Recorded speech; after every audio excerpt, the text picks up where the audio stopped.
আসসালামু আলাইকুম ওরহমতুল্লাহি ওবরকাতুহু। আলহামদুলিল্লাহ রবিল আলমিন ওসলাত ওসালামু আলা আশরাফিল আম্বিয়া ওয়াল মুরসালিন নবীনা মুহাম্মদ ওয়া আলা আলিহি ওয়া সাহবিহি আজমাইন, আম্মা বাদ।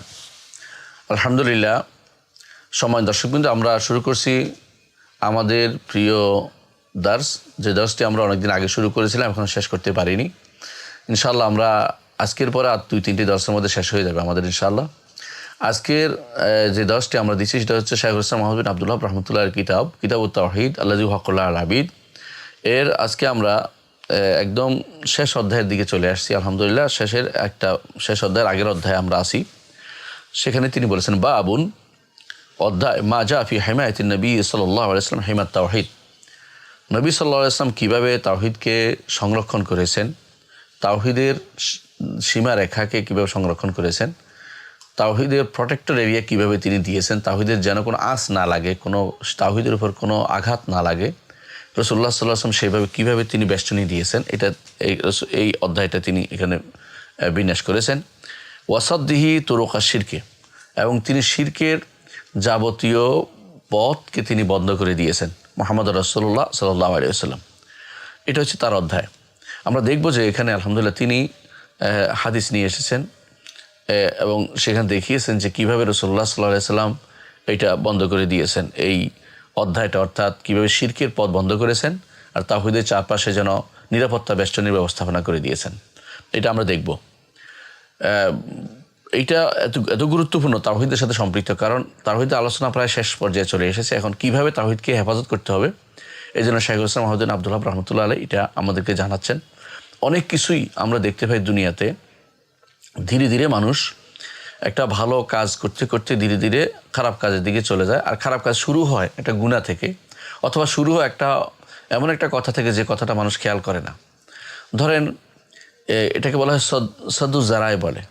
ধরেন এই যে অনেকে আছে কবরে যায় সালাম দিতে, কবরে যায় জিয়ারত করতে, কিন্তু অনেকে যায় কবরে যায় জিয়ারত করতে, আবার সাথে সাথে মনে করে যে কবর থেকে বরকত পাবে, ফয়েজ পাবে, কবর থেকে কোনো রকমের আসবে, ইশরাক আসবে বা আলো আসবে, তার মধ্যে আলো ঢুকবে, তার মধ্যে সেখানে কোনো বিশেষ কোনো সুবিধা সে লাভ করবে, এইভাবে সে মনে করতেই থাকে। তো এরকম অনেকেই কিন্তু উল্টাটাও করে। রাসূলুল্লাহ সাল্লাল্লাহু আলাইহি ওয়াসাল্লাম প্রথম সাহাবায়ে কেরামকে এই জন্য কবর জিয়ারত করতে নিষেধ করেছিলেন। পরবর্তী যখন দেখলেন যে সাহাবায়ে কেরাম ঈমান শক্ত হয়ে গেছে, মজবুত হয়ে গেছে এবং তারা দ্বীন বুঝেছে, আকীদা ও তাওহীদ তাদের মধ্যে কোনো সমস্যা নেই, তখন রাসূলুল্লাহ সাল্লাল্লাহু আলাইহি ওয়াসাল্লাম তাদেরকে কবর জিয়ারতের অনুমতি দিয়েছিলেন। এটাও এই জন্য দিয়েছিল যে যাতে করে যে কোনো তাওহীদের উপর কোনো আছর না পড়ে। এভাবে রাসূলুল্লাহ সাল্লাল্লাহু আলাইহি ওয়াসাল্লাম অনেক কিছু থেকেই প্রথম নিষেধ করতেন, পরবর্তীতে তিনি সেগুলোতে ছাড় দিয়েছেন। এই জন্য যে এখন ঈমান এবং তাওহীদ শক্তিশালী হয়েছে। তো যে দেশে, যে এলাকাতে কোথাও যদি কোনো দেখা যায় যে এখানে ঈমান এবং তাওহীদের উপর আঁচড় লাগার সম্ভাবনা আছে, সেখানে শাসক এবং সেখানে আলেমদের তখন উচিত হবে এমন কোনো কাজ অনুমতি না দেয়া, এমন কাজের অনুমতি না দেয়া যে কাজটি একসময় তাওহীদ বিঘ্নিত করতে পারে, তাওহীদকে নষ্ট করতে পারে বা শিরকের পথকে উন্মুক্ত করে দিতে পারে। দেখুন, রাসূলুল্লাহ সাল্লাল্লাহু আলাইহি ওয়াসাল্লাম নিষেধ করেছে কবর বাঁধাই করতে, কারণ কবর বাঁধাই করলে কবর উপরে অতিরিক্ত সম্মান আরোপ করা হবে। এবং রাসূলুল্লাহ সাল্লাল্লাহু আলাইহি ওয়াসাল্লাম নিষেধ করেছেন নাম লিখতে, কারণ নাম লিখলে পরবর্তীতে সম্মান জানানো শুরু হয়ে যাবে। যেভাবে কওমে নূহের মধ্যে 5 জনকে তারা সম্মান করতে করতে একসময় তাদের ইবাদত করতে শুরু করে দিয়েছিল। তো এভাবে দেখা যাচ্ছে রাসূলুল্লাহ সাল্লাল্লাহু আলাইহি ওয়াসাল্লাম আমাদের জন্য অনেক ব্যাপারে, কথায় হোক, কাজে হোক, আকীদায় হোক, বিভিন্নভাবে আমরা যেন কোনোভাবেই শিরকে না পড়ি। রাসূলুল্লাহ সাল্লাল্লাহু আলাইহি ওয়াসাল্লাম এইভাবে শিরকের চারপাশে বড় ধরনের একটা বেষ্টনীর ব্যবস্থাপনা করে দিয়েছেন। এ বিষয়ে আমি আমার রিসালা আশ-শিরক ফিল কাদিম ওয়াল হাদিস এটার 3য় খণ্ডে শুরুতেই আমি এটা বিস্তারিত আলোচনা করেছি যে কীভাবে রাসূলুল্লাহ সাল্লাল্লাহু আলাইহি ওয়াসাল্লাম বন্ধ করেছেন, বন্ধ করেছেন এবং সেখানে আমি দলিল প্রমাণসহ এই 1-2টি হাদিস নয়, অনেকগুলো হাদিস নিয়ে এসেছি। বিস্তারিত জানাতে কি কথাও বন্ধ করেছেন, এমন কোনো কথা বলা যাবে না যেই কথাটি মানুষকে শিরকের দিকে নিয়ে যায়। এমন কোনো বিশ্বাস রাখা যাবে না যে বিশ্বাসটি ধীরে ধীরে শিরকের দিকে নিয়ে যায়। এমন কোনো কাজ করা যাবে না যে কাজটি একসময় মানুষকে শিরকের দিকে নিয়ে যায়। তো এই জিনিসগুলো আমি ওখানে বিস্তারিত উল্লেখ করেছি। আমরা এখানেও শেখ হোসেন মাহমুদ্দিন আব্দুল ওয়াহাব থেকে রহমতুল্লাহ আলী থেকে আমরা সেখানে উপকৃত হয়েছি, তার গ্রন্থ থেকেও নিয়েছি। তো আজকে আমরা এই অংশটুকুই পড়বো। এটা খুবই জরুরি, বিশেষ করে আমাদের মতো দেশ, রাষ্ট্র বাংলাদেশের মতো দেশ, যেখানে আলেমরাই শিরক চিনে না, যেখানে আলেমদের অনেকেই নিজের অজান্তে শিরকে লিপ্ত হয়ে পড়েছে। সেখানে অবশ্যই আমাদেরকে এই জায়গাটুকু অর্থাৎ তাওহীদের চারপাশে বেষ্টনী, নিরাপত্তা বেষ্টনী দেওয়াটা খুবই জরুরি এবং শিরকের পথগুলি বন্ধ করা খুবই জরুরি। আমরা এইটা এই জন্য বললাম যাতে করে আমরা এই অধ্যায়টার গুরুত্ব আমরা অনুধাবন করতে পারি। তো অধ্যায়ের শুরুতে তিনি এটা বলেছেন যে অবশ্যই এটা উল্লেখ করেছেন, অধ্যায়ে একটা হাদিস নিয়ে এসেছেন, বলেছেন আর আব্দুল্লাহ ইবনে শিখীর রাদিয়াল্লাহু আনহু, আব্দুল্লাহ ইবনে শিখীর রাদিয়াল্লাহু আনহু থেকে বর্ণিত, তিনি বলেন ইনতালাকতু ফি ওয়াফদি বনি আমির ইলা রাসূলিল্লাহ সাল্লাল্লাহু আলাইহি ওয়াসাল্লাম, আমি ইনতালাকতু মানে এসেছিলাম, আগমন করেছি, ওয়াফদে বনি আমির, তিনি বনি আমির গোত্রের লোক ছিলেন। বনি আমির তাদের সাথে, এদের যে ডিপুটেশন এসেছিল রাসূলুল্লাহ সাল্লাল্লাহু আলাইহি ওয়াসাল্লামের কাছে, তাদের সাথে আমি মদিনায় আসছিলাম। তো এটা কোন সময় হতে পারে? এটা অধিকাংশ আলেমরা বলেন যে নবম হিজরি সনে হতে হবে, কারণ অধিকাংশ উফুদ আসছিল নবম হিজরি সনে। যখন মক্কা বিজয়ের পরে তখন চারপাশ থেকে লোকেরা এসে দিনে দিনে ওরা আইতান না সৈয়দ খুরুনা ফি দিন আফওয়াজা, দিনের মধ্যে ফৌজে অর্থাৎ গোষ্ঠীতে লোকেরা, গোত্র লোকেরা এসে ইসলামে প্রবেশ করছিল। তো সেই হিসাবে তিনিও এসেছিলেন তার কওমের সাথে, বনি আমের সাথে, রাসূলুল্লাহ সাল্লাল্লাহু আলাইহি ওয়াসাল্লামের সাথে কাছে আসছিলেন। আসার পরে রাসূলুল্লাহ সাল্লাল্লাহু আলাইহি ওয়াসাল্লামকে তারা বলতে আরম্ভ করলো, কি বললো? আনতা সাইয়্যিদুনা, আপনি আমাদের সৈয়দ, আপনি আমাদের সৈয়দ। অর্থ সৈয়দ অর্থ নেতা, আপনি আমাদের নেতা। ফাকাল আস-সাইয়্যিদু আল্লাহ, রাসূলুল্লাহ সাল্লাল্লাহু আলাইহি ওয়াসাল্লাম তখন বললেন আস-সাইয়্যিদু আল্লাহ, আস-সাইয়্যিদু আল্লাহ। অন্য বর্ণনায় আছে আস-সাইয়্যিদু আল্লাহ, আস-সাইয়্যিদ আল্লাহ, আস-সাইয়্যিদ যিনি, তিনি তো আল্লাহ। এ হচ্ছে হাদিসটি। তারপরে তিনি বলেছেন আস-সাইয়্যিদু আল্লাহ তাবারাকা ওয়া তাআলা, যিনি বরকতময় এবং যিনি সব কিছুর উপরে, সব কিছুর উপরে, সমস্ত সৃষ্টির উপরে যিনি। এটা হচ্ছে হাদিসটি। এই হাদিস থেকে আমরা কী বুঝতে পারি? প্রথমে আমি সৈয়দ বলতে কেন আল্লাহ সৈয়দ বলতে তিনি বলছেন, উনি বলছেন আস-সাইয়্যিদু আনতা সাইয়্যিদুনা, তারা বলছেন এটা, অর্থাৎ যারা ওয়াফদ ডিপুটেশন আসছে তারা বলছেন আনতা সাইয়্যিদুনা, আপনি আমাদের সৈয়দ, আপনি আমাদের নেতা। নিঃসন্দেহে মুহাম্মদ রাসূলুল্লাহ সাল্লাল্লাহু আলাইহি ওয়াসাল্লাম তিনি আমাদের নেতা এবং তিনি দুনিয়াতে যারা আসছে সবারই নেতা তিনি, এবং সমস্ত মানুষ এবং জিন সবারই তিনি নেতা। সাইয়্যিদুল কাউনাইন ওয়াস সাকালাইন, কোনো সন্দেহ নেই যে উভয় জগতের তিনি সর্দার এবং তিনি দুজাহানের তিনি সর্দার, এবং তিনি সাকালাইন, মানুষ এবং জিন উভয়ে তিনি সর্দার। সাইয়্যিদুনা যখন বলা হবে অর্থ হবে এটা। এই জন্য সাইয়্যিদ কাকে বলে এটা একটু জানি আমরা। সাইয়্যিদ শব্দের অর্থ হচ্ছে যার মর্যাদা রয়েছে, বড়ত্ব রয়েছে এবং যার মধ্যে গর্ব করার মতো কিছু জিনিস আছে, গর্ব করুক আর না করুক, যাকে নিয়ে মানুষ কবিতা রচনা করে, যাকে পাইলে মানুষ মনে করে যে আমার বংশের একটা বিশাল লোক পাওয়া গেছে, এরকম ব্যক্তিত্বকে সাইয়্যিদ বলা হয়, এরকম বক্তা সাইয়্যিদ বলা হয়। তো এইখানে শব্দটি ওয়াজনে ফাইয়াল বা সাইয়্যিদ ছিল একটা ওয়াটাকে বদলিয়ে করা হয়েছে, এরপর একটার সাথে যুক্ত করে দেওয়া হয়েছে। এটা সাইয়্যিদ শব্দের তাহাকে আমরা বুঝলাম। তো সাইয়্যিদ আল্লাহ, তিনি বলছেন আস-সাইয়্যিদ আল্লাহ বলেছেন, সাইয়্যিদুনাকে তিনি অস্বীকার করেন নাই, বোঝা গেল। তিনি বলছেন আস-সাইয়্যিদ আল্লাহ, সাইয়্যিদ হচ্ছে আল্লাহ। তিনি বলেন নাই যে তোমাদের সৈয়দ আল্লাহ, এটা বলেন নাই। এর অর্থ হচ্ছে যে যদি কোনো নিষেধ করা হতো তখন বলতেন যে না তোমাদের সৈয়দ তো আল্লাহ, এটা বলতেন, কিন্তু তিনি তোমাদের সৈয়দ বলেন নাই। তিনি হচ্ছে আস-সাইয়্যিদু আল্লাহ, আস-সাইয়্যিদ হচ্ছেন আল্লাহ। এখানে দুদিক থেকে তিনি রাসূলুল্লাহ সাল্লাল্লাহু আলাইহি ওয়াসাল্লাম তিনি সাইয়্যিদ শব্দটি ব্যবহার করার ব্যাপারে সাবধান করেছেন যে হ্যাঁ তোমরা সাইয়্যিদ বলেছো, সাইয়্যিদুনা বলেছো, সমস্যা নেই, কিন্তু আস-সাইয়্যিদ বলতে যেও না, কারণ আস-সাইয়্যিদ হচ্ছে আল্লাহ তাবারাকা ওয়া তাআলা। তো এখানে আলিফ লাম দিলে অর্থাৎ সিয়াদা মুতলাকা যেটাকে বলা হয়, মানে নিঃশর্ত যে নেতৃত্ব, কর্তৃত্ব, এটা একমাত্র রব্বুল আলামিনের। সুতরাং তোমরা যেন কখনো আস-সাইয়্যিদ আর কারো জন্য ব্যবহার না করো, আস-সাইয়্যিদ বলে তোমরা একমাত্র রব্বুল আলামিনকে সম্বোধন করবে, আর কাউকে সম্বোধন করবে না। এই জন্য আস-সাইয়্যিদ আল্লাহর একটা নাম, আস-সাইয়্যিদ আল্লাহর একটা নাম। 99 নাম যারা গণে তাদের অনেকে আস-সাইয়্যিদ উল্লেখ করেছেন এবং এটা সঠিক।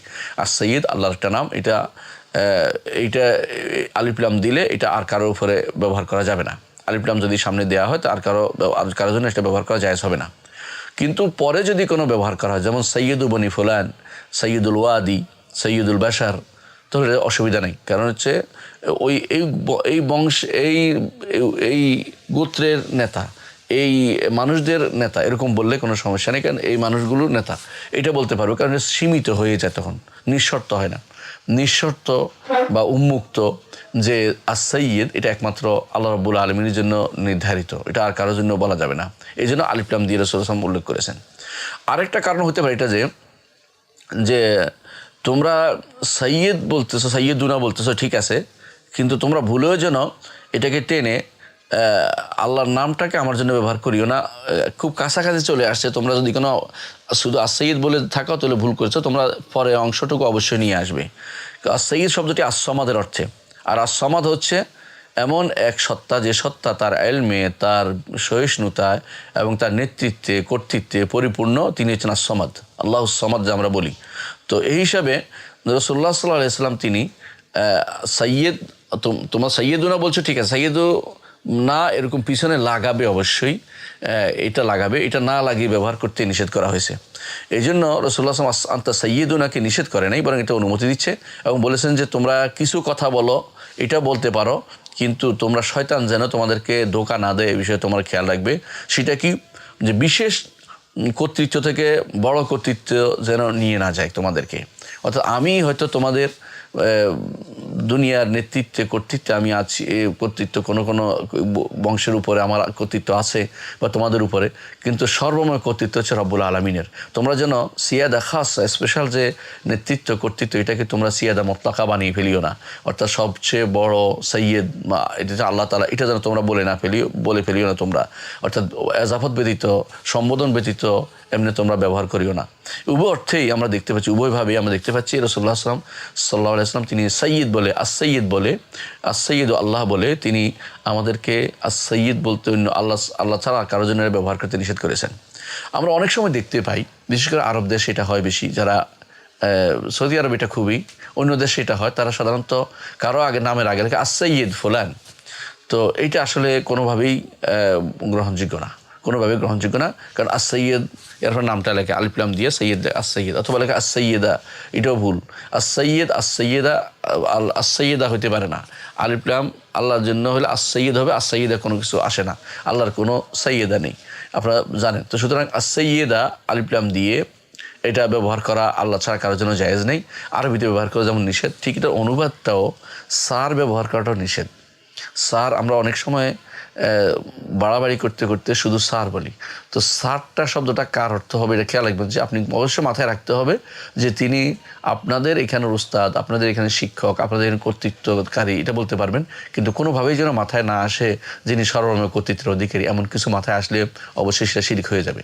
এই জন্য এই শব্দ ব্যবহার থেকে দূরে থাকাই ভালো। আর যদি করতেই হয় বাস্তব অবস্থাতেই করবেন, যে ইনি এই আপনার আসলে আপনার উপরস্থ কর্মকর্তা হিসেবে আপনি তাকে স্যার বলেছেন, কিন্তু এটাকে কোনোভাবেই এমন কাউকে যিনি উপরস্থ কর্মকর্তা নয়, মিথ্যা কাউকে খুশি করার জন্য অনবরত তাকে এত বড় বড় লকব যিনি উপাধি দিলেন, তাহলে সেটা একমাত্র আল্লাহ তাআলা সৈয়দ শব্দের সাথে এটার সাথে বাড়াবাড়ি করা হয়ে যায় এবং আল্লাহ তাআলার সাথে আল্লাহ তাআলার আজমত নিয়ে টানাটানি করা হয়।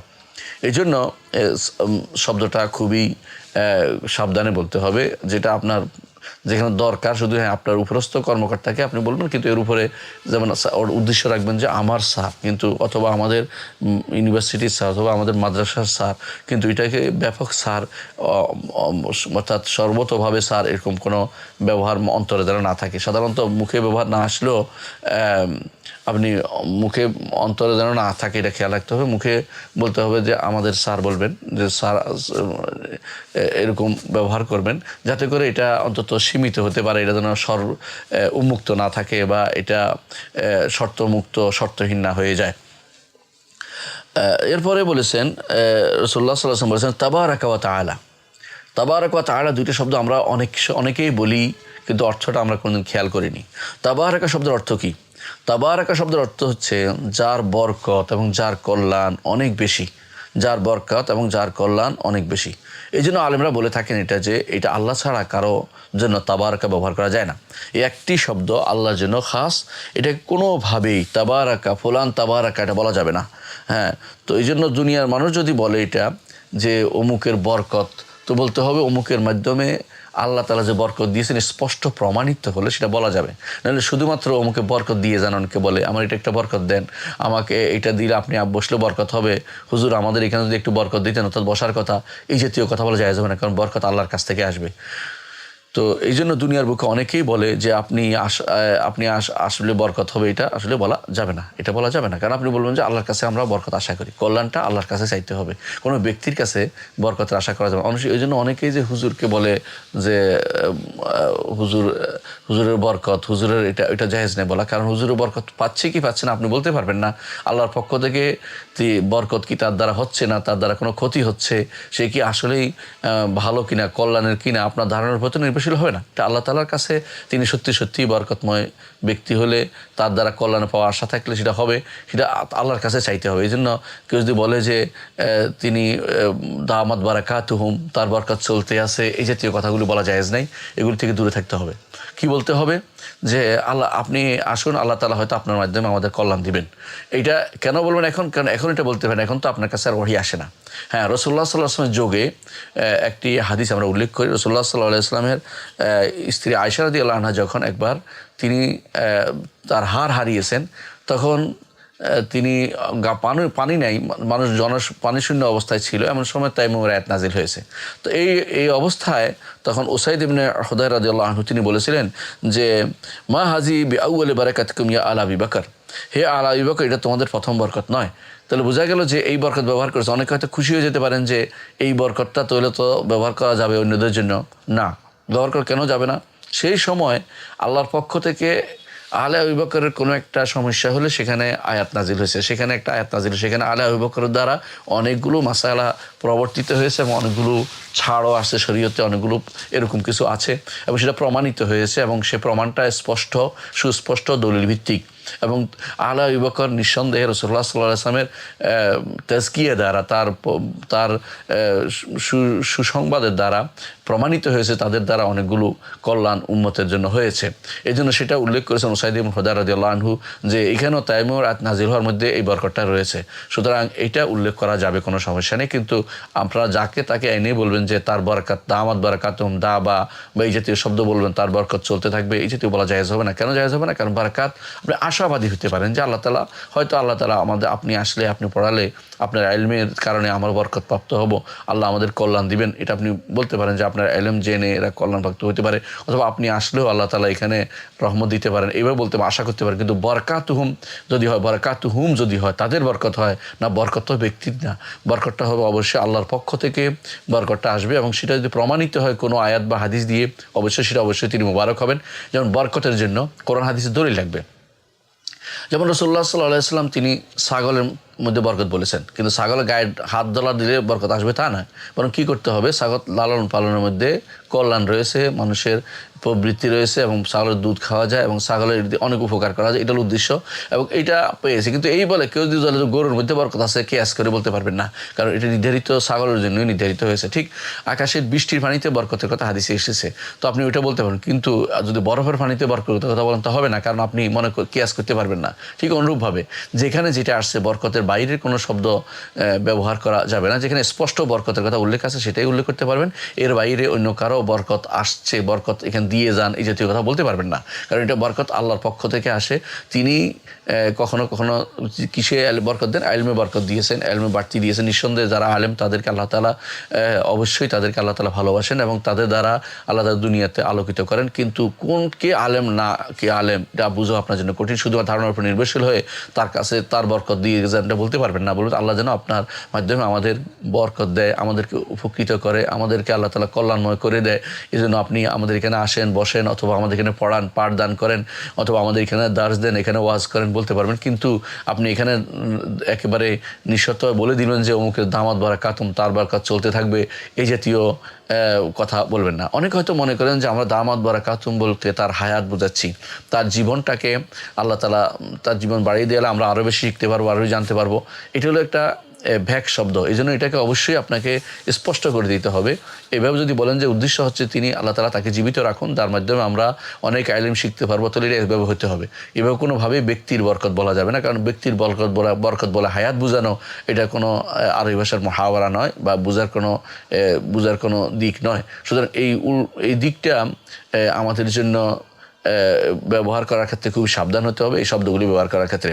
তো তাবারাকা শব্দটি যেভাবে আমরা বলেছি একমাত্র আল্লাহর জন্য নির্ধারিত, আর বারাকা শব্দটি, বারাকা অবশ্যই যখন মানুষ এই যে উপযুক্ত হয় তখন তাকে বলা যাবে যে অমুকের বরকত, কিন্তু উপযুক্ত বোঝাটা কখন যাবে, যেমন কোরআন সুন্নাহ দ্বারা প্রমাণিত হবে, অথবা তার ইলমের বরকতটা প্রমাণিত হবে। যেমন চলে গেছে দুনিয়া থেকে, কিন্তু এর আগ পর্যন্ত বরকতময় ব্যক্তি বোঝা খুবই কঠিন।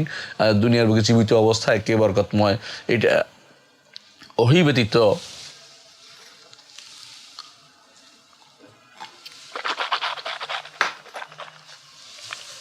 ওহী ব্যতীত অন্য কোনোভাবে বোঝার কোনো সুযোগ নাই।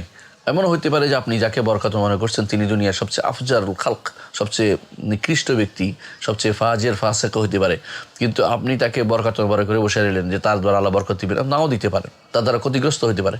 সুতরাং আপনি এইভাবে দামাত বারাকাতুম বলার সিস্টেম চালু করবেন না। এটা মূল কারণ হচ্ছে আমরা দেখতে পাই একটা বিশাল উম্মত চলে গেছে হিজরি 1 থেকে হিজরি 10 রাসূলুল্লাহ সাল্লাল্লাহু আলাইহি ওয়াসাল্লামের যুগ থেকে শুরু করে সাহাবায়ে কেরাম, তাবেঈন, আইম্মে মুতাবিঈন সবাই কিন্তু কেউ তাদের নামের পরে এরকম দাবা উল্লেখ করে নাই। তো আপনি হঠাৎ করে আমাদের দেশে বা পাক ভারতীয় যে একটা ভাষণ ইসলামের, তার মধ্যে আপনি নামের শেষে, নামের আগে অনেক লম্বা লম্বা লকব দিলেন, নামের শেষে এসে আবার দাবা দিলেন। এর অর্থ হচ্ছে আপনি এমন কাজ করতে গেছেন বাড়াবাড়ি পর্যায়ে, এটার নাম হচ্ছে গলু। এইটাই রাসূলুল্লাহ সাল্লাল্লাহু আলাইহি ওয়াসাল্লাম নিষেধ করেছেন। আর এইটাই আমরা বলি যে এটা হচ্ছে এই কারণে যে শিরকের মূল এখানে বন্ধ করে দিতে হবে, এই জন্য এই শব্দগুলি বাড়াবাড়ি করা যাবে না। আমরা যেমন ওমর রাদিয়াল্লাহু আনহু বলি, আবু হানিফা রাহিমাহুল্লাহ বলি, মালিক রাহিমাহুল্লাহ বলি, শাফিঈ রাহিমাহুল্লাহ বলি, তো এইভাবে আমরা যেভাবে বলি এইভাবে নাম এবং তার দোয়া এটা চলতে পারে। যদি জীবিত থাকে বলবেন যেমন ধরেন আপনি বলতে পারেন যে মনজুর হাফেজাহুল্লাহ, ডক্টর সাইফ হাফেজাহুল্লাহ বলতে পারেন, এইভাবে কেন দোয়া করতেছেন, কিন্তু এর বাইরে আপনি দাবা বলবেন, এটা সলবে সালেহিনের কোনো নীতি নয়। এর হচ্ছে এটা বাড়ানোটা বেদাত হবে প্রথমে। দ্বিতীয়ত বরকত যদি তাদের কাছে মনে করেন তাদের চলাফেরার মধ্যে বরকত রয়েছে, হাঁটার মধ্যে বরকত রয়েছে, কোথাও বসলে বরকত হবে, কাপড়ে বরকত রয়েছে, তাহলে শিরক হয়ে যাবে। আর যদি মনে করেন তাদের মধ্যে আল্লাহ দিবেন, তাহলে আপনার প্রমাণ নাই, আপনার কাছে দিতেও পারেন নাও দিতে পারেন, আপনি সরাসরি দামাত বারাকাতুম বলে এই জাতীয় শব্দ ব্যবহার করার অর্থ হচ্ছে আপনি এই উন্মুক্ত করলেন, শিরকের পথকে উন্মুক্ত করলেন। সুতরাং এই অধ্যায়ে যেটা বলা হয়েছে যে শিরকের পথ বন্ধ করতে হবে এবং তাওহীদের চারপাশে বেষ্টনী, নিরাপত্তা বেষ্টনী অবশ্যই আমাদের লাগাতে হবে। সুতরাং সেই হিসাবে এইভাবে যেখানে সেখানে বরকত শব্দটি ব্যবহার করার ক্ষেত্রে সাবধান হতে হবে, এটাই আমাদের বলার উদ্দেশ্য। তো রাসূলুল্লাহ সাল্লাল্লাহু আলাইহি ওয়াসাল্লাম যখন বলেন as-sayyidu আল্লাহু তাবারাকা ওয়া তাআলা, সৈয়দ হচ্ছে আল্লাহ যিনি বরকতময়, ওয়া তাআলা, এবং তাআলা শব্দের অর্থ আমরা জানি, তাআলা হচ্ছে তিনি সর্বোচ্চ সত্তা। তিনি 3 দিক থেকে সর্বোচ্চ। এক হচ্ছে তিনি সম্মানের মর্যাদার দিক থেকে সবচেয়ে উপরে, আল্লাহ তাআলা তিনি সবচেয়ে মর্যাদার দিক থেকে উপরে। দ্বিতীয় হচ্ছে তিনি ক্ষমতার দিক থেকে সব কিছুর উপরে, তো তিনি অলুউল কাহার বলে ক্ষমতার দিক থেকে, আর অলুউল কাদর এটা হলো তার মর্যাদার দিক থেকে। আর 3 নম্বর হচ্ছে অলুউদ্দাত, এটাকে অস্বীকার করে আশারি মাতুরিদিরা অস্বীকার করে, এবং এটা মুতাজিলারা অস্বীকার করে, জাহমিয়ারা অস্বীকার করে। জাহমিয়ারা প্রথমে এটা অস্বীকার করেছিল, ধীরে ধীরে আশারি মাতুরিদির ভিতরে ঢুকেছে। এটা আশারি মাতুরিদিরা আগে এটা করতো না, আগে তারা সাব্যস্ত করতো আল্লাহকে আশার উপর সাব্যস্ত করতো, সর্বোচ্চ সত্তা সাব্যস্ত করতো, কিন্তু পরবর্তীরা এসে জাহমিয়াদের পথ নিয়েছে। সেই জন্য যারা আল্লাহকে সর্বোচ্চ সত্তা মনে করবে না তারা জাহমিয়াদের অনুসরণকারী। ইমাম আবু হানিফা রাহমাতুল্লাহ আলাইহি তিনি বলেছেন যে আল্লাহ তাআলা ইউদআ মিন আ'লা লা মিন আসফাল, লিআন্না আল আসফালা লাইসা মিন ওয়াসফির রুবুবিয়্যাতি ফি শাই। আল্লাহ তাআলাকে উপরের দিকে আহ্বান জানানো হবে, তিনি উপরে, কারণ নিচে নয়, কারণ নিচে রবের ওয়াসফ নিচে থাকা নয়, উপরে থাকা।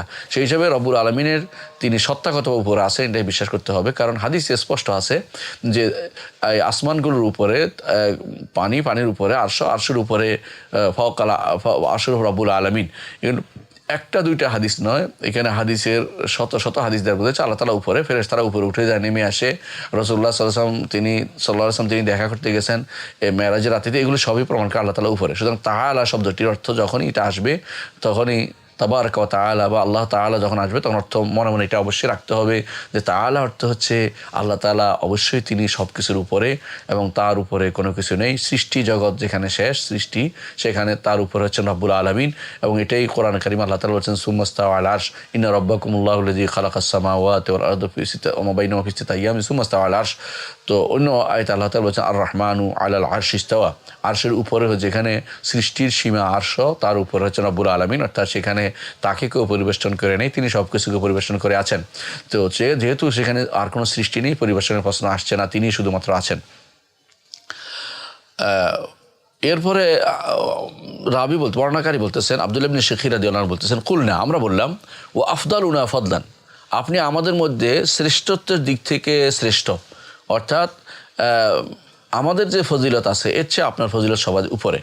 তারপর তিনি বলেছেন ও আরদামুনা তওলান, যে ক্ষমতার দিক থেকে, দানের দিক থেকে, সম্পদের দিক থেকে আপনি আমাদের মধ্যে বড়। দুই অর্থ হইতে পারে, একটা হচ্ছে তওলান শব্দের অর্থ দুইটা, একটা অর্থ হচ্ছে ভদ্রতা মর্যাদার দিক থেকে, আরেকটা হচ্ছে অমুখাভিক্তার দিক থেকে। অমুখাভিক্তার দিকে প্রমাণ হচ্ছে কোরআনে কারিমে সূরা নিসার 25 নম্বর আয়াতে আল্লাহ তাআলা বলেছেন ওয়া মান লাম ইস্তাতি' মিনকুম তাওলান আন ইয়ানকিহাল মুহসানাতি, তোমাদের মধ্যে যে কেউ অর্থের কারণে, অমুখাভিক্তার কারণে, অর্থাৎ তার অর্থ নাই এই হিসাবে যে ব্যক্তি পারবে না পবিত্রা মেয়েদের বিয়ে করতে পারবে না, অর্থাৎ সে যদি কোনো স্বাধীনা মেয়েদের বিয়ে করতে না পারে তখন সেখানে কি করতে হবে সেটা উল্লেখ করা হয়েছে। তো এখানে তওলান শব্দের অর্থ সেখানে অর্থাৎ আর্থিকভাবে যার সঙ্গতি না থাকবে, তো এখানে তার আর্থিক সঙ্গতি আছে, সে হচ্ছে আযমুনা তওলান, অর্থাৎ আর্থিক সঙ্গতি সম্পন্ন আমাদের রাসূল। দ্বিতীয়ত আর আযমা সম্মানের জন্য ব্যবহার করা হয় তওলান শব্দটি। এর প্রমাণ হচ্ছে আল্লাহ তাআলা বলেছেন গাফিরিদ যামবি ক্বাবিলিত তাওবি শাদীদিল ইকাব যিত তাওলি, সূরা গাফিরের 3 নম্বর আয়াতে আল্লাহ তাআলা বলছেন যে তিনি ক্ষমা, গাফিরিজ জামবে গুনাহ ক্ষমাকারী, ক্বাবিলিত তাওবা তওবা কবুলকারী, শাদীদুল ইকাব কঠিন শাস্তি দানকারী, যিত তাওলি মর্যাদা এবং সম্মানের দিক থেকে তিনি সব কিছুর উপরে। তো সেই হিসাবে দুইটা অর্থই হয়। তো এখানে কি অর্থ আযমুনা তাওলান, এর অর্থ হচ্ছে আপনি আমাদের মাঝে আপনার মর্যাদাও বেশি, আপনার অভাবমুক্ততাও আপনার বেশি, আপনি অমুখাভিক্ত আপনার বেশি, আপনি মর্যাদা দিক থেকে আপনি সবার উপরে সবচেয়ে বড়। এটা রাসূলুল্লাহ সাল্লাল্লাহু আলাইহি ওয়াসাল্লামকে এইভাবে সম্মান করা হয়েছে। ফাকালা, এটা শুনে রাসূলুল্লাহ সাল্লাল্লাহু আলাইহি ওয়াসাল্লাম বললেন, অর্থাৎ রাসূলুল্লাহ সাল্লাল্লাহু আলাইহি ওয়াসাল্লাম প্রশংসা করলেন। অনেকেই নাত করে, রাসূলুল্লাহ সাল্লাল্লাহু আলাইহি ওয়াসাল্লাম প্রশংসা করার জন্য নাতিয়ে পাঠ করে, এবং আমাদের দেশে অনেকেই এটাকে এখন বলে ইসলামী গান বলে অনেকেই, এবং এমন কথা বলে যেগুলো আসলেই শরীয়ত অনুমোদন করে না। যেমন বলে অনেকেই ফুল ফুটে হেসে বলেন ইয়া রাসূলুল্লাহ, এটা মিথ্যা কথা। ফুল ফুটে কোনোদিনই ইয়া রাসূলুল্লাহ বলে না, কোনো ফুলে এটা বলে না। ফুল ফুটে হেসে কি বলে, ফুলে ফুটেও না, ফুলে হাসে না, এটা আপনার কাছে মনে হচ্ছে হাসছে, এটা কবির কল্পনা মাত্র। কিন্তু এটা যদি বলি ইয়া রাসূলুল্লাহ বলছে, মিথ্যা কথা বলছেন আপনি। এবং মিথ্যা কথা কখনো আরও খারাপ জায়গায় চলে যায়, যে যখন আপনি তাকে ডাকতে আরম্ভ করেন, ডেকে নাও হে রাসূলুল্লাহ, এটা বলতে থাকেন, তখন এর অর্থ হচ্ছে খুবই খারাপ কথা। এটা কোনোভাবেই রাসূলুল্লাহ সাল্লাল্লাহু আলাইহি ওয়াসাল্লাম আপনাকে ডেকে নিবে না। এটা ডেকে নিয়ে তাকে ডাকছেন, এটা তো জায়েজ নেই, এই ডাকা তো আপনার জায়েজ নেই, কারণ এটা তো আপনার ইস্তেগাসা হচ্ছে, উদ্ধার করার জন্য হচ্ছে। উদ্ধার করার জন্য আল্লাহ ছাড়া কেউ আপনাকে উদ্ধার করতে পারবে না, আল্লাহ ছাড়া কেউ উদ্ধারকারী নেই। সুতরাং এই জাতীয় অনেক গান আছে যেগুলো রাসূলুল্লাহ সাল্লাল্লাহু আলাইহি ওয়াসাল্লামের শানে মানুষ লেখে, আবৃত্তি করে, অনেকে মনে করে বিশাল সওয়াবের কাজ করেছে, অনেকে এটা প্রচার করে, কিন্তু শব্দটা দেখে না। অনেক শব্দ আছে যেগুলো আমরা দেখি যে এগুলো আসলেই বাড়াবাড়ি পর্যায়ে চলে যায়। এই জন্য রাসূলুল্লাহ সাল্লাল্লাহু আলাইহি ওয়াসাল্লাম সাবধান করেছেন। সাথেই আমাদের এখানে এখন যা হবে তার কিছু নমুনা আমরা রাসূলের যুগে পাবো। রাসূল সাবধান করে দিয়েছেন, কি বলেছেন? কুলু বিকাউলিকুম, রাসূল বলেন তোমাদের কথা তোমরা বলো, আও বা'দা কাউলিকুম, তোমাদের কিছু কথা তোমরা বলতে পারো। অর্থাৎ তোমরা বলতে পারো সাইয়্যিদুনা বলতে পারো, আফদালুনা ফাদলান বলতে পারো, আযমুনা তাওলান বলতে পারো। এটা অর্থ এটা, অর্থাৎ রাসূলুল্লাহ সাল্লাল্লাহু আলাইহি ওয়াসাল্লাম অনুমোদন করছেন এটা, যে তোমরা এটা বলতে পারো, যে এটা করতে কোনো অসুবিধা নেই। তোমরা আনতা সাইয়্যিদুনা বলতে পারো, আপনি আমাদের সাইয়্যিদ, আপনি আমাদের নেতা, আপনি আমাদের শ্রেষ্ঠ ইত্যাদি বলতে পারো, কোনো সমস্যা নেই। অথবা তোমরা বলতে পারো যে এটা হতে পারে আও বা'দা কাউলিকুম, এটা দুইটা অর্থ হতে পারে। একটা হচ্ছে বর্ণনাকারী সন্দেহ করছেন রাসূল কি বেকাউলিকুম বলছেন না বা'দা কাউলিকুম বলছেন, বা'দা কাউলিকুম বলছেন, এটা নিয়ে তার মধ্যে সন্দেহ আছে, এটা হতে পারে। অথবা এটা হতে পারে যে কোনো এরকম অর্থ বলতে পারে, এরকম অর্থে বলতে পারো তোমরা পুরোপুরি এতগুলি বলার দরকার নেই যে আনতা সাইয়্যিদুনা, আনতা আফদালুনা ফাদলান, আযমুনা তাওলান, এতগুলি বলার দরকার নেই, কিছু একটা বললেই হবে আমাকে, এত বাড়াবাড়ি পর্যায়ে তোমরা নিয়ে যেও না। এটা অর্থ হতে পারে, দুই অর্থই হতে পারে এই হাদিসটির। এরপর রাসূলুল্লাহ সাল্লাল্লাহু আলাইহি ওয়াসাল্লাম বলেছেন ওয়ালা ইস্তাজরিয়ান্নাকুমুশ শাইতান, শয়তান তোমাদেরকে যেন ইস্তেজরার না করে। ইস্তিজরার কি জিনিস এটা, এইখানে হচ্ছে মূল কথা। এটা হচ্ছে আমাদের অধ্যায়ের সাথে যে শব্দটি বেশি জরুরি হাদিসের, এটা এখানে রাসূলুল্লাহ সাল্লাল্লাহু আলাইহি ওয়াসাল্লামের শব্দ থেকে আমরা অধ্যায়ের মূল কথাতে এসেছে। সেটা কি? ওয়ালা ইস্তাজরিয়ান্নাকুম শায়তানু, শয়তান তোমাদেরকে যেন ইস্তিজরা না করে। ইস্তিজরা অর্থ কি? কোনো কিছু টেনে আরেক দিকে নিয়ে যাওয়া, অর্থাৎ শয়তান যেন এমন না হয় যে তার পিছনে তুমি চলতেই থাকবে, সে টানছে আর তুমিও চলছো, অর্থাৎ সে একটু ঢিল দিছে, তুমিও খুশি পাই আর একটু বাড়াচ্ছ। যেমন দেখেন অনেকেই গান গায় আশামসু বাদালে তলাতিহি, এই জাতীয় যে গানগুলির মধ্যে অনেকগুলো আছে শিরকি কথাবার্তা আছে। এই কুলসুমের গান পাকিস্তানের শিরকি কথাবার্তা আছে, পাকিস্তানি কোন মহিলা গায়, দেখবেন যে অনেকে বিভিন্ন রকমের সুদ দিয়ে এগুলি শুনে, মেয়েদের কণ্ঠে শুনে এগুলি গান, এগুলি শিরকি কথাবার্তা ভর্তি। এগুলি বাড়াইতে রাসূলুল্লাহ সাল্লাল্লাহু আলাইহি ওয়াসাল্লামকে এমন জায়গায় নিয়ে গেছে তার বলার বাইরে। কামলিওয়ালা যখন কামলিওয়ালা বলে গান গায়, চিন্তা করেন কামলিওয়ালা অর্থ কি? কাজের পূর্ণকারী। কে কামলিওয়ালা কে হইতে পারে? তো এই জাতীয় কথাগুলো যখন বাড়াবাড়ি পর্যায়ে চলে যায়, এগুলোকে ইস্তিজরা, অর্থাৎ শয়তান প্রথমে একটু টানতে এরপরে এটাকে ছাড় দেয়। এরপরে মনে হয় যে আমরা তো ভক্তির আবেশে বলেছি, আমরা তো সঠিক অর্থে বলি নাই, আমরা তো এই অর্থে বলি নাই, এগুলি পরবর্তীতে আসা ওজর পেশ করেন। কিন্তু ওজর পেশ করার সুযোগ আপনি কেন দিচ্ছেন? প্রথমেই আপনাকে সাবধান হতে হবে। কি বলতে হবে? রাসূলুল্লাহ সাল্লাল্লাহু আলাইহি ওয়াসাল্লাম আমাদেরকে সাবধান করেছেন। তাহলে এখানে দুইটা অর্থ হইতে পারে। এক নম্বর অর্থ হচ্ছে শয়তান তোমাদেরকে ঢিল দিতে টেনে তোমাদেরকে টেনে এমন কথা যেন না বলতে বাধ্য করে যে কথাটা মুনকার, যে কথাটা নিষিদ্ধ, এবং যা বললে তোমরা ঈমান হারা হয়ে যাবে, তাওহীদ থেকে দূরে চলে যাবে, এমন কথা যেন শয়তান টেনে তোমাদের নিয়ে না আসতে পারে। কারণ এটা এই জন্য যে তোমাদের তাওহীদ নষ্ট করে দিতে পারে, তাওহীদকে কমিয়ে দিতে পারে। আরেক অর্থ হচ্ছে এখানে যে শয়তান যেন এমন নয় তোমাদের উপরে গালেব হয়ে যায়, তোমাদের উপরে শয়তান যেন বিজয় লাভ করতে না পারে।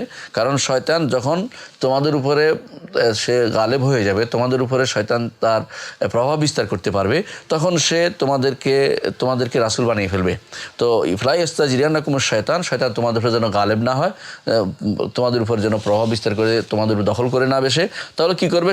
সে তোমাদেরকে যেন ওকিল বানায় না ফেলে, অর্থাৎ হারাম কাজের, শিরিক কাজের, কুফরি কাজের জন্য ওকিল না বানায়, কুফরি কাজের জন্য তোমাদেরকে দূত না বানিয়ে ফেলে। এটা হচ্ছে রাসূলুল্লাহ সাল্লাল্লাহু আলাইহি ওয়াসাল্লামের উদ্দেশ্য। তাহলে দুইটা অর্থ হইতে পারে আমরা বলছি। একটা হচ্ছে শয়তানের টানলে শয়তানের পিছিয়ে চলা, একটা হলো শয়তান তোমাদের উপরে প্রভাব বিস্তার করা।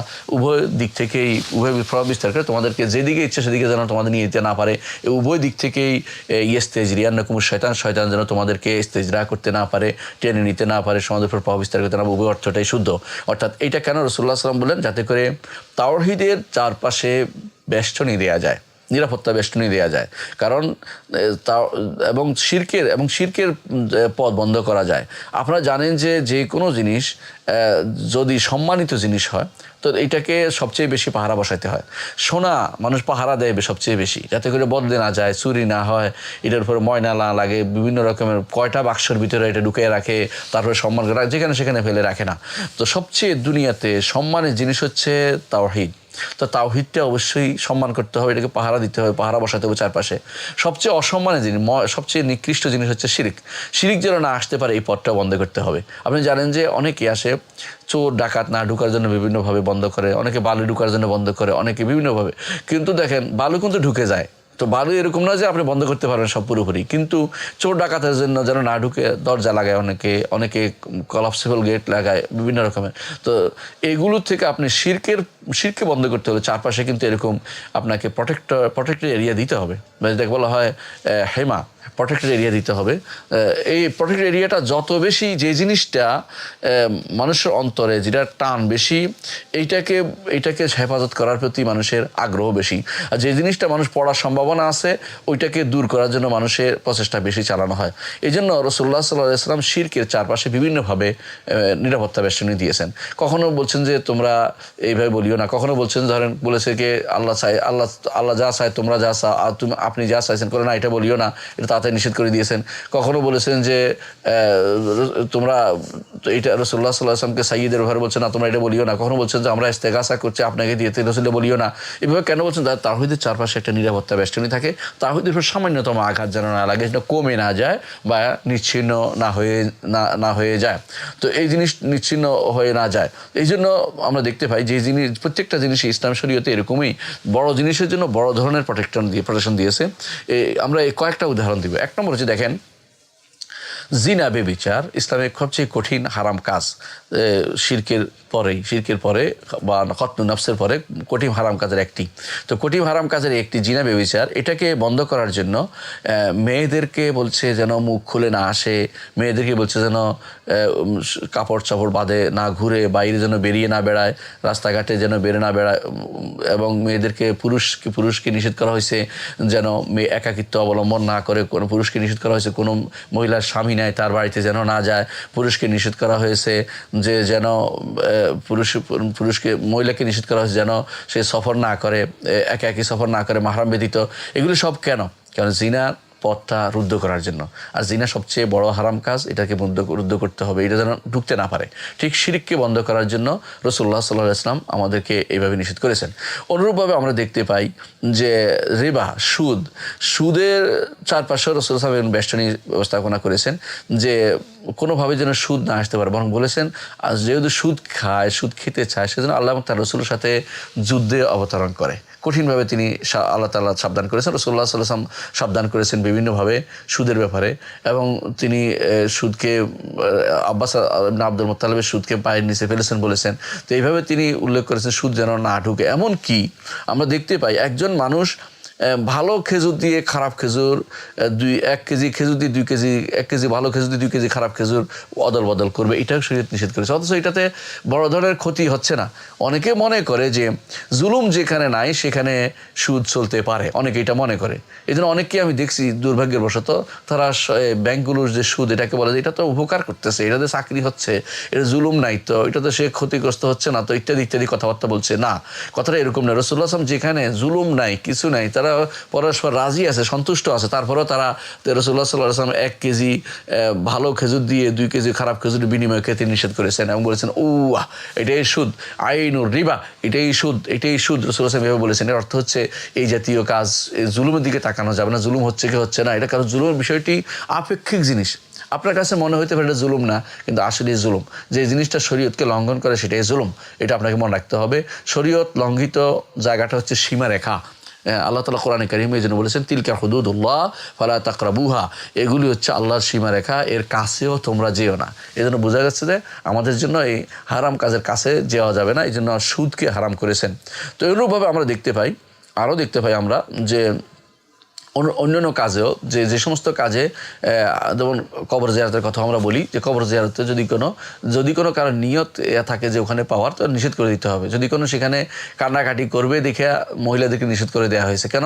কারণ সেখানে যে তারা কান্নাকাটি করে মহিয়তকে ডাকতে আরম্ভ করে দিতে পারে, এবং সেখানে তারা আল্লাহর বিরুদ্ধে কিছু বলেও ফেলতে পারে, এবং আল্লাহ তাআলা কেন তার লোককে নিয়ে গেলেন এই জন্য উল্টাপাল্টা কথাবার্তা বলতে পারে। এই জন্য তারা সবর করতে পারে না বলে তাকে নিষেধ করা হয়েছে। কেন? এগুলো সবই এই জন্য যেন শিরকের ভিতরে মানুষ পড়ে না যায় এবং হারামের ভিতরে পড়ে না যায়। এই জন্য শিরকে বন্ধ করার জন্য একটা সিয়াজ, আর রাসূলুল্লাহ সাল্লাল্লাহু আলাইহি ওয়াসাল্লাম একটা সিয়াজুন মানিয়া, যেটাকে বলা হয় একটা দুর্ভেদ্য প্রাচীরের ব্যবস্থাপনা করেছেন। আর সে তাওহীদকে হেফাজত করার জন্য এই প্রাচীরকে তিনি শক্তিশালী করেছেন, যাতে করে এখানে কেউ ঢুকতে না পারে। তো এই জন্য অনেক সময় দেখা যায় কেন এটা করেছেন, কারণ অনেকগুলো শিরক আছে, মানুষ মনে করে যে এটা করা যাবে, কোনো সমস্যা নেই, এটা করতে খুব অন্তরে খুবই আগ্রহ। ধরুন অনেকেই আছে দুনিয়াতে অনেক কিছু মনে করে যে আমি কোনো কিছু ওষুধে কাজ হচ্ছে না, ওইটা কাজ হচ্ছে না, এই দেখি না একটা দিয়ে আসি, মন চায় যে কবরে 10টা টাকা দিয়ে আসি, কবরে একটা গরু জবে করে আসি, অথবা অমুকের কাছে যাইয়া কিছু চাইয়া বসি, অমুকের দ্বারা কিছু পেয়ে বসি, এই জাতীয় কথা অন্তরে টানলেও সেটা দেওয়া যাবে না, কারণ শয়তান চায় যে কোনো মাধ্যমে বনি আদমকে শিরকের দিকে নিয়ে যাবে। এই জন্য রাসূলুল্লাহ সাল্লাল্লাহু আলাইহি ওয়াসাল্লাম সুদৃঢ়ভাবে এই পথটি বন্ধ করেছেন, যাতে করে মানুষ এদিকে কোনোভাবেই প্রবেশ করতে না পারে, যেন আস-সাইয়্যিদ না বলে ফেলে, যেন এই জাতীয় নাস্তাগীসু বির-রাসূল বলে না ফেলে, নাস্তাগীসু বিল্লাহি ইলা রাসূলিন বলে না বেশি, এই জাতীয় কথাগুলো যেগুলো আমরা আগের পর্বে পড়িয়েছিলাম সেগুলো যেন বলতে না পারে। রাসূল তার সারাটা জীবন তিনি এইভাবে যে কোনো শিরকেতে বন্ধ করার চেষ্টা করেছেন, এবং যে তাওহীদের কাজ, তাওহীদকে প্রটেক্ট করার জন্য বিভিন্ন রকমের ব্যবস্থাপনা তিনি নিয়েছেন। এখানে হয়তো কয়েকটি কথা আসতে পারে। এক নম্বর হচ্ছে রাসূলুল্লাহ সাল্লাল্লাহু আলাইহি ওয়াসাল্লাম হাদিসে এসেছে যে তিনি বলেছেন আনা সাইয়্যিদু ওয়ালাদি আদম, তিনি বলেছেন কুমু ইলা সাইয়্যিদিকুম, এবং রাসূলুল্লাহ সাল্লাল্লাহু আলাইহি ওয়াসাল্লাম এটাও বলেছেন ওয়ালিয়াকুল সাইয়্যিদি ওয়া মাওলাই। এই 3টি হাদিস সম্পর্কে অনেকেরই বিভিন্ন রকমের আপত্তি রয়েছে। তারা অনেকে যারা বলে যে সৈয়দ বলা যাবে, সৈয়দ বলা যাবে, তারা বা রাসূলুল্লাহ সাল্লাল্লাহু আলাইহি ওয়াসাল্লামকে সৈয়দ বলার জন্য তারা সৈয়দ বলার জন্য ব্যস্ত হয়ে পড়ে। তারা বলা যাবে, তারা কি জন্য বলে, এইভাবে তো বলা হয়েছে আনা সৈয়দ ওয়ালাদে আদম, আমি আদম সন্তানদের সৈয়দ, আমি আদম সন্তানদের নেতা। কুম ইলা সাইয়্যিদিকুম, এটা বলেছেন রাসূলুল্লাহ সাল্লাল্লাহু আলাইহি ওয়াসাল্লাম যে আনা সাইয়্যিদু ওয়ালাদি আদম, অর্থাৎ কিয়ামতের দিন রাসূলুল্লাহ সাল্লাল্লাহু আলাইহি ওয়াসাল্লাম সমস্ত বনি আদমের নেতা এবং দুনিয়াতেও তিনি নেতা। এটা সেখানে তার নেতৃত্ব সেখানে তিনি স্পষ্ট হবে যখন তিনি সবার জন্য সুপারিশের আবেদন করবেন আল্লাহ রাব্বুল আলামিনের কাছে। আর রাসূলুল্লাহ সাল্লাল্লাহু আলাইহি ওয়াসাল্লাম বলেছেন কুম ইলা সাইয়্যিদিকুম, তোমাদের সাইয়্যিদ এসেছে, তাকে নামিয়ে ফেলো, তাকে ঘোড়া থেকে বা বাহন থেকে নামাও। যখন সাদ ইবনে মুআয রাদিয়াল্লাহু আনহু তিনি আসছিলেন এবং তার অসুস্থ অবস্থায় তাকে নামানোর জন্য তাকে তিনি বলেছেন, অথবা সম্মানের জন্য অনেকে বলে থাকেন সেটা বলেছেন, সম্মানের জন্য এবং নামানোর জন্য বলেছেন, কারণ তিনি অসুস্থ ছিলেন, তার বাহনের মধ্যে তাকে নামানোর জন্য বলেছিলেন কুমু ইলা সাইয়্যিদিকুম। তো এইটা আরেকটা হচ্ছে যে রাসূলুল্লাহ সাল্লাল্লাহু আলাইহি ওয়াসাল্লাম বলেছেন যে তোমাদের কেউ যেন তার তার দাসকে, তোমাদের কোনো দাস যেন তার মনিবকে এটা না বলে যে আমাদের সৈয়দ, আমার দাস যেন না বলে, আবদি ও আমাতি না বলে। অর্থাৎ একজন ব্যক্তি যেন তার দাসীকে, আমার বলতে ভুল হচ্ছে, মানে একজন ব্যক্তি যেন তার দাসীকে এটা না বলে আমার দাসী, এটা বলতে নিষেধ করা হয়েছে। তো কি বলবে, যে সে বলবে যে ফাতায় গোলামি ও ফাতায়া, যে আমাদের যুবক, আমাদের যুবতী, এটা বলবে। এটা বলছে কাকে, যে মনিব তাকে। আর দাসকে বলেছে সে যেন যে তাকে সরাসরি এমন কোনো শব্দ ব্যবহার করে না যে জন্য তার শিরকের ভিতরে পড়তে পারে, তাকে শিখিয়ে দিয়েছে কি বলতে সে যেন বলে সাইয়্যিদি ওয়া মাওলাই, যে আমাদের নেতা, আমাদের মাওলা, এটা যেন বলে। তো এটা দিয়ে অনেকে হয়তো দলিল দিতে পারে, অনেকে বলতে পারে যে মাওলাই সাইয়্যিদি, এটা তো দেখা রাসূল অনুমোদন করেছেন, সুতরাং আপনি নিষেধ করেন কেন? তো এটা তিনটা জবাব আছে। প্রথম জবাবটা আগে বলে, সেটা আমাদের খুবই জরুরি। এটা হচ্ছে আসলে এটা আমাদের নিষেধাজ্ঞার ভিতরে পড়ে না, কারণ প্রত্যেকটার সাথে যুক্ত আছে। যেমন সৈয়দ, সৈয়দ বলে নাই, সৈয়দ বলে নাই, বলেন সৈয়দ ওয়ালাদে আদম বলেছেন। তো সৈয়দ ওয়ালাদে আদম বলা তো যায়, আদম সন্তানদের নেতা, এতে কোনো সন্দেহ নেই, শুদ্ধ কথা, এটা ঠিক আছে। এটা তো এজাফত দিয়ে বলা হচ্ছে, আর সৈয়দ দিয়ে নিঃশর্তভাবে বলা হয় না, আলিফলাম দিয়েও বলা হয় না, এবং নিঃশর্ত রাখা হয় নাই। অনুরূপে কুম ইলা সাইয়্যিদিকুম, তোমাদের নেতার কাছে যাও, এটা অবশ্যই সত্য, কারণ সাদ বিন মুআয রাদিয়াল্লাহু আনহু তাদের নেতা ছিলেন। আর খাজরাজ বংশের নেতা ছিলেন, যেন তারা তার কাছে গিয়েছিলেন। আর যেখানে সৈয়দিও বলে, হ্যাঁ নিঃসন্দেহে একজন দাস তার মনিবকে বলবে আমার সৈয়দ, তিনি তার দেখাশোনা করেন, তার দায়িত্ব গ্রহণ করেন, এবং তার এইসব উল্লেখ করতে পারেন। এই তিনটি, এই জবাবে আমাদের আসলে এটা কোনোভাবেই আমাদের অধ্যায়ের সাথে কন্ট্রাডিক্টরি নয়, কিন্তু অনেকে হয়তো কন্ট্রাডিক্টরি মনে করতে পারেন। অনুরূপে অনেকে দেখেন রাসূলুল্লাহ সাল্লাল্লাহু আলাইহি ওয়াসাল্লাম তার নাতিকে বলেছিলেন ইবনি হাজা সৈয়দ, আমার এই সন্তানটি সৈয়দ। তো সৈয়দ কিন্তু বলে নাই, আমার সন্তানটি সৈয়দ, একটা নেতা, এই সৈয়দ নেতা, অর্থাৎ তার এই সন্তান মানে আরবরা তাদের সন্তানকে এবং সন্তানের সন্তান যতটুকু নিচে যায় সবগুলো কিন্তু সন্তানই বলে, এবং এটাই শুদ্ধ। আমাদের দেশে যেটা বলা হয় যে দাদা নাতিকে ভাই বলে, বা দাদাকে অনেকে, অথবা তার অনেকে নাতিনকে বলে, বোন বলে, এগুলি কোনোটাই ঠিক না। বলতে হবে সন্ততি, নিঃসন্দেহে, কারণ এগুলি বায়োলজিক্যাল সন্তান, তার সন্তানের সন্তান মানে তার বায়োলজিক্যাল সন্তান। সেই হিসাবে রাসূলুল্লাহ সাল্লাল্লাহু আলাইহি ওয়াসাল্লাম তার মেয়ের ঘরের সন্তান হাসানকে বলেছেন আমার এই সন্তানটি ইবনি হাজা সৈয়দ, এই সন্তানটি সৈয়দ। তো এই হিসাবে এটা তো সৈয়দ বলা হচ্ছে, সৈয়দ বলা হয় নাই, কারণ সৈয়দ বলা হয়েছে কারণ আল্লাহ তাআলা এর দ্বারা কর্তৃত্ব করবেন এক সময়, সে সময় মানুষের মধ্যে তিনি মীমাংসা করে দিবেন বলা হয়েছে। সুতরাং এখানে পূর্ণ কর্তৃত্ব হিসেবে আলিফ লাম দিয়ে কখনো কোনো ব্যক্তিকে রাসূলুল্লাহ সাল্লাল্লাহু আলাইহি ওয়াসাল্লাম সম্বোধন করেন নাই। সুতরাং সৈয়দ বলা যাবে না, এবং এই যে সৈয়দ শব্দটি ব্যবহার করা যাবে, সৈয়দ ব্যবহার করা যাবে না। এটাই হচ্ছে মূল জবাব। এর বাইরে অনেকে আলেমরা জবাব দিয়েছেন, তিনটি জবাব আলেমরা দিয়েছেন এর বাইরে, সেটা আমি উল্লেখ করব। এক নম্বর জবাব দিয়েছেন তারা যে এখানে যে নিষেধ করা হয়েছে সৈয়দ, এটা জায়েজ, তবে এটা না বলাই ভালো, এটা বলতেছেন না, এটা শুদ্ধ জবাব নয়, এটা শুদ্ধ জবাব নয়, এটা বলা যাবে না, কোনোভাবেই বলা যাবে না। দ্বিতীয় কেউ জবাব দিয়েছেন না, রাসূলুল্লাহ সাল্লাল্লাহু আলাইহি ওয়াসাল্লাম নিষেধ করেছেন যে সৈয়দ বলতে বলতে ধীরে ধীরে আল্লাহ সামাদ বলে ফেলবে, এই জন্য নিষেধ করেছেন, এটাও ঠিক না, কারণ এখানে আসলে আসলেই সৈয়দ বলা যাবে না কোনোভাবেই। তো এখানে নিষেধাজ্ঞার কোনো কিছু নেই। রাসূল সাল্লাল্লাহু আলাইহি ওয়াসাল্লাম বলেছেন এখানে সৈয়দ বলাটা কোনোভাবেই যাবে না। এখানে শুধুমাত্র এটা নয় যে হারামের দিকে নিয়ে যাবে বা শিরকের দিকে নিয়ে যাবে, যে নিষেধ করেছেন কথা এরকম না, বরং এটা বলাই যাবে না। আর এখানে বলা হচ্ছে এখানে কোনো দোষের কোনো কিছু নাই আসলেই। আর তৃতীয় কেউ জবাব দিয়েছেন না, এখানে সামনাসামনি বলা হচ্ছে না, পিছনে বলা হচ্ছে, এই জন্য বলা যাবে না। পিছনের সামনের বিষয় না, বিষয় হচ্ছে মূলত শব্দটা শুদ্ধ কি অশুদ্ধ এটার উপরে নির্ভরশীল। সুতরাং বোঝা গেল যে রাসূলুল্লাহ সাল্লাল্লাহু আলাইহি ওয়াসাল্লাম তিনি নিষেধ করেছেন, তো সৈয়দ বলতে নিষেধ করেছেন, কারণ সৈয়দুল মুতলাক, অর্থাৎ তিনি সৈয়দুল মুতলাক, যিনি যাকে বলা হয় নিঃশর্ত, যিনি সৈয়দ, নিঃশর্ত সৈয়দ হচ্ছেন রব্বুল আলামিন, শর্তহীন, এবং তিনি উন্মুক্ত, তার কোনো এখানে কোনো বাধাহীন যে সৈয়দ, যার নেতৃত্ব কর্তৃত্ব কোনোদিন কারো কোনো কিছু আঘাত পড়ে না, তিনি হচ্ছেন রব্বুল আলামিন। তো সৈয়দ মুতলাক আল্লাহ তাআলা। সুতরাং কেউ যদি বলে সৈয়দুনা, সৈয়দ বনি ফুলান, এগুলি জায়েজ আছে, যেগুলো আমরা যারা বলে যে এগুলি বলা হয়েছে, তো এগুলো বলা হলে ঠিক আছে, কিন্তু এইভাবে অমুক বংশের নেতা, অমুক গোষ্ঠীর নেতা, অমুক দেশের নেতা, এগুলি বলা যাবে, কিন্তু সরাসরি সৈয়দ বলা যাবে না, সৈয়দ বলা যাবে না। হ্যাঁ, তবে শর্ত হচ্ছে অবশ্যই তিনি নেতা হতে হবে, সত্যিকার অর্থে শুদ্ধ হতে হবে। যদি তিনি ফাসেক হন, জিন্দিক হন এবং কাফের হন, মুশরিক হন, এই জাতীয় অনেক কিছু আজ আমাদের সমাজে প্রচলিত আছে, যদিও সে তার থেকে মর্যাদায় বেশি, তার থেকে স্তরে বেশি, উপরে বেশি, তাকে সৈয়দ বলা যাবে না। কারণ রাসূলুল্লাহ সাল্লাল্লাহু আলাইহি ওয়াসাল্লাম বলেছেন, তোমরা মুনাফিককে সৈয়দ বলিও না, কারণ ফাইন্নাকুম ইযা কুলতুম যালিকা আগদাবতুমুল্লাহ, তোমরা যদি মুনাফিককে সৈয়দ বলো, আল্লাহকে তোমরা ক্রোধান্বিত করলে আল্লাহ তাআলা ক্রোধান্বিত হবেন। ইমাম আহমদ হাদিসটি বর্ণনা করেছেন, হাদিসটি সহিহ। এর অর্থ হচ্ছে মুনাফিক টাইপের লোক অনেক আছে, যাদেরকে আমরা আমাদের সমাজে কর্তৃত্ব দেওয়ার জন্য তাদেরকে ভয়ে কেউ স্যার বলে, পুলিশকে যেমন অনেক সময় স্যার বলে বিনা কারণে, অথবা কোনো ব্যক্তিকে ভয় দেখলে তাকে স্যার বলতে আরম্ভ করে দেয়। এটা কোনোভাবেই শুদ্ধ নয়। যদি কোনো তার মধ্যে ঈমানিয়াতের খলল থাকে, তাহলে স্যার বলা যাবে না। কারণ মুনাফিক টাইপের লোক, যাদের ঈমান নাই, এরকম অনেক মানুষকে অনেকে স্যার বলে থাকে, অনেক সময় তাদেরকে সম্বোধন করতে থাকে মিলর্ড, এই জাতীয় সম্বোধন করতে থাকে। এগুলি বলা তার জন্য আল্লাহ তাআলাকে ক্রোধান্বিত করা হয়, আল্লাহ তাআলা রাগ হয়ে যান। সুতরাং এই জাতীয় শব্দ ব্যবহার করা যাবে না, এটা ওই জন্য যে উপযুক্ত না হয়। আর যদি উপযুক্ত হয়, তখন অবশ্যই সৈয়দ বনি ফুলান বা সৈয়দুনা, আমাদের মিলর্ড বলা আমাদের সৈয়দ বলা, হ্যাঁ মিলর্ড কোনোভাবে বলা যাবে না, কারণ মিলর্ড তো হচ্ছে আমার রব, এটা কোনোভাবে বলা যাবে না। হ্যাঁ, সৈয়দুনা বলা যাবে, আমাদের সৈয়দ, আমাদের নেতা বলা যাবে। কিন্তু যদি কোথাও এমন হয় যে এটা এদিকেও নেওয়া যাবে, ওইদিকেও নেওয়া যাবে, তখন কিন্তু এটা ব্যবহার করা যাবে না। এর কারণ একসময় গলুতে চলে আসবে।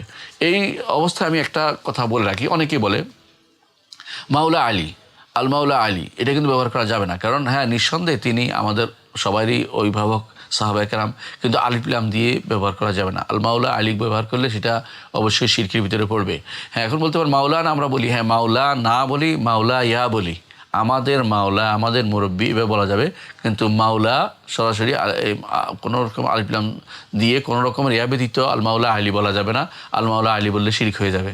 তো আল মাওলা অমুক যেই বলেন না কেন, এমনকি কোনো ব্যক্তিকে যদি বলেন আল মাওলা জায়েদ, মাওলা ওমর, অথবা মাওলা অমুক, কারণ নাম ধরে এরকম আল মাওলা লাগালেন, তাহলে এটা জায়েজ হবে না। হ্যাঁ, মাওলানা বলা জায়েজ কিনা, মাওলানা বলা জায়েজের জন্য, কারণ অভিভাবকত্ব অর্থে সেটা ব্যবহার করা হয়েছে। তো এই জন্য মাওলানা আমাদের অভিভাবক, আর মাওলা মৌলভী অর্থাৎ আমার অভিভাবক। তো তো সুতরাং বোঝা গেল যে মাওলা না থাকার কারণে, ইয়া থাকার কারণে পরবর্তীতে এটা বৈধতা আছে, কোনো সমস্যা নেই, এটাতে শিরিক হবে না, কোনো সমস্যা হবে না। কিন্তু আল মাওলা বললে একমাত্র রব্বুল আলামিনকে বোঝাইছে, নি'মাল মাওলা ওয়া নি'মান নাসির, তিনি শুধুমাত্র আল মাওলা। সুতরাং আল মাওলা অমুক বললে সেটা শিরিক হয়ে যাবে, এটা আমাদের জানা থাকা দরকার আছে। এটা কারা বলে? সাধারণত শিয়ারা এটা বলে। বর্তমানে এটা প্রচুর পরিমাণে তারা এটা ব্যবহার করে থাকে তাদের বক্তব্যে। বর্তমানে অনেকেই আহলে বাইতের নামে যারা বিভিন্ন রকমের দরবার খুলেছে, বিভিন্ন রকমের সেন্টার খুলেছে বিভিন্ন দেশে, তারা অনেকেই এই জাতীয় শব্দ ব্যবহার করে থাকে, তারা এই জাতীয় শিরকে লিপ্ত রয়েছে। তো আমরা দেখতে পাইলাম যে এই জাতীয় রাসূলুল্লাহ সাল্লাল্লাহু আলাইহি ওয়াসাল্লাম তাওহীদের চারপাশে নিরাপত্তা বেষ্টনী দিয়েছেন। তো আমরা আরেকটি হাদিস দেখি, এখানে তিনি বলেছেন, পরবর্তী হাদিসে কি বলছেন, আনাস রাদিয়াল্লাহু আনহু, আনাস রাদিয়াল্লাহু আনহু বলেন, আনাস রাদিয়াল্লাহু সম্পর্কে আমরা জানি যে রাসূলুল্লাহ সাল্লাল্লাহু আলাইহি ওয়াসাল্লাম খাদেমুর রাসূল সাল্লাল্লাহু আলাইহি ওয়াসাল্লাম 10 বছর রাসূলুল্লাহ সাল্লাল্লাহু আলাইহি ওয়াসাল্লামের খেদমত করেছেন। আনাস বিন মালিক রাদিয়াল্লাহু আনহু তিনি বলেন, আন্না নাসান ক্বালু, কিছু লোক এসে বলল, ইয়া রাসূলুল্লাহ হে আল্লাহ রসুল, ইয়া খাইরানা অবনা খাইরিনা, হে আমাদের উত্তম ব্যক্তি এবং উত্তম ব্যক্তির ছেলে, ও সৈয়দানা অবনা সৈয়দিনা, আমাদের নেতা, আমাদের নেতার ছেলে। এটুকু একজন বলেছেন।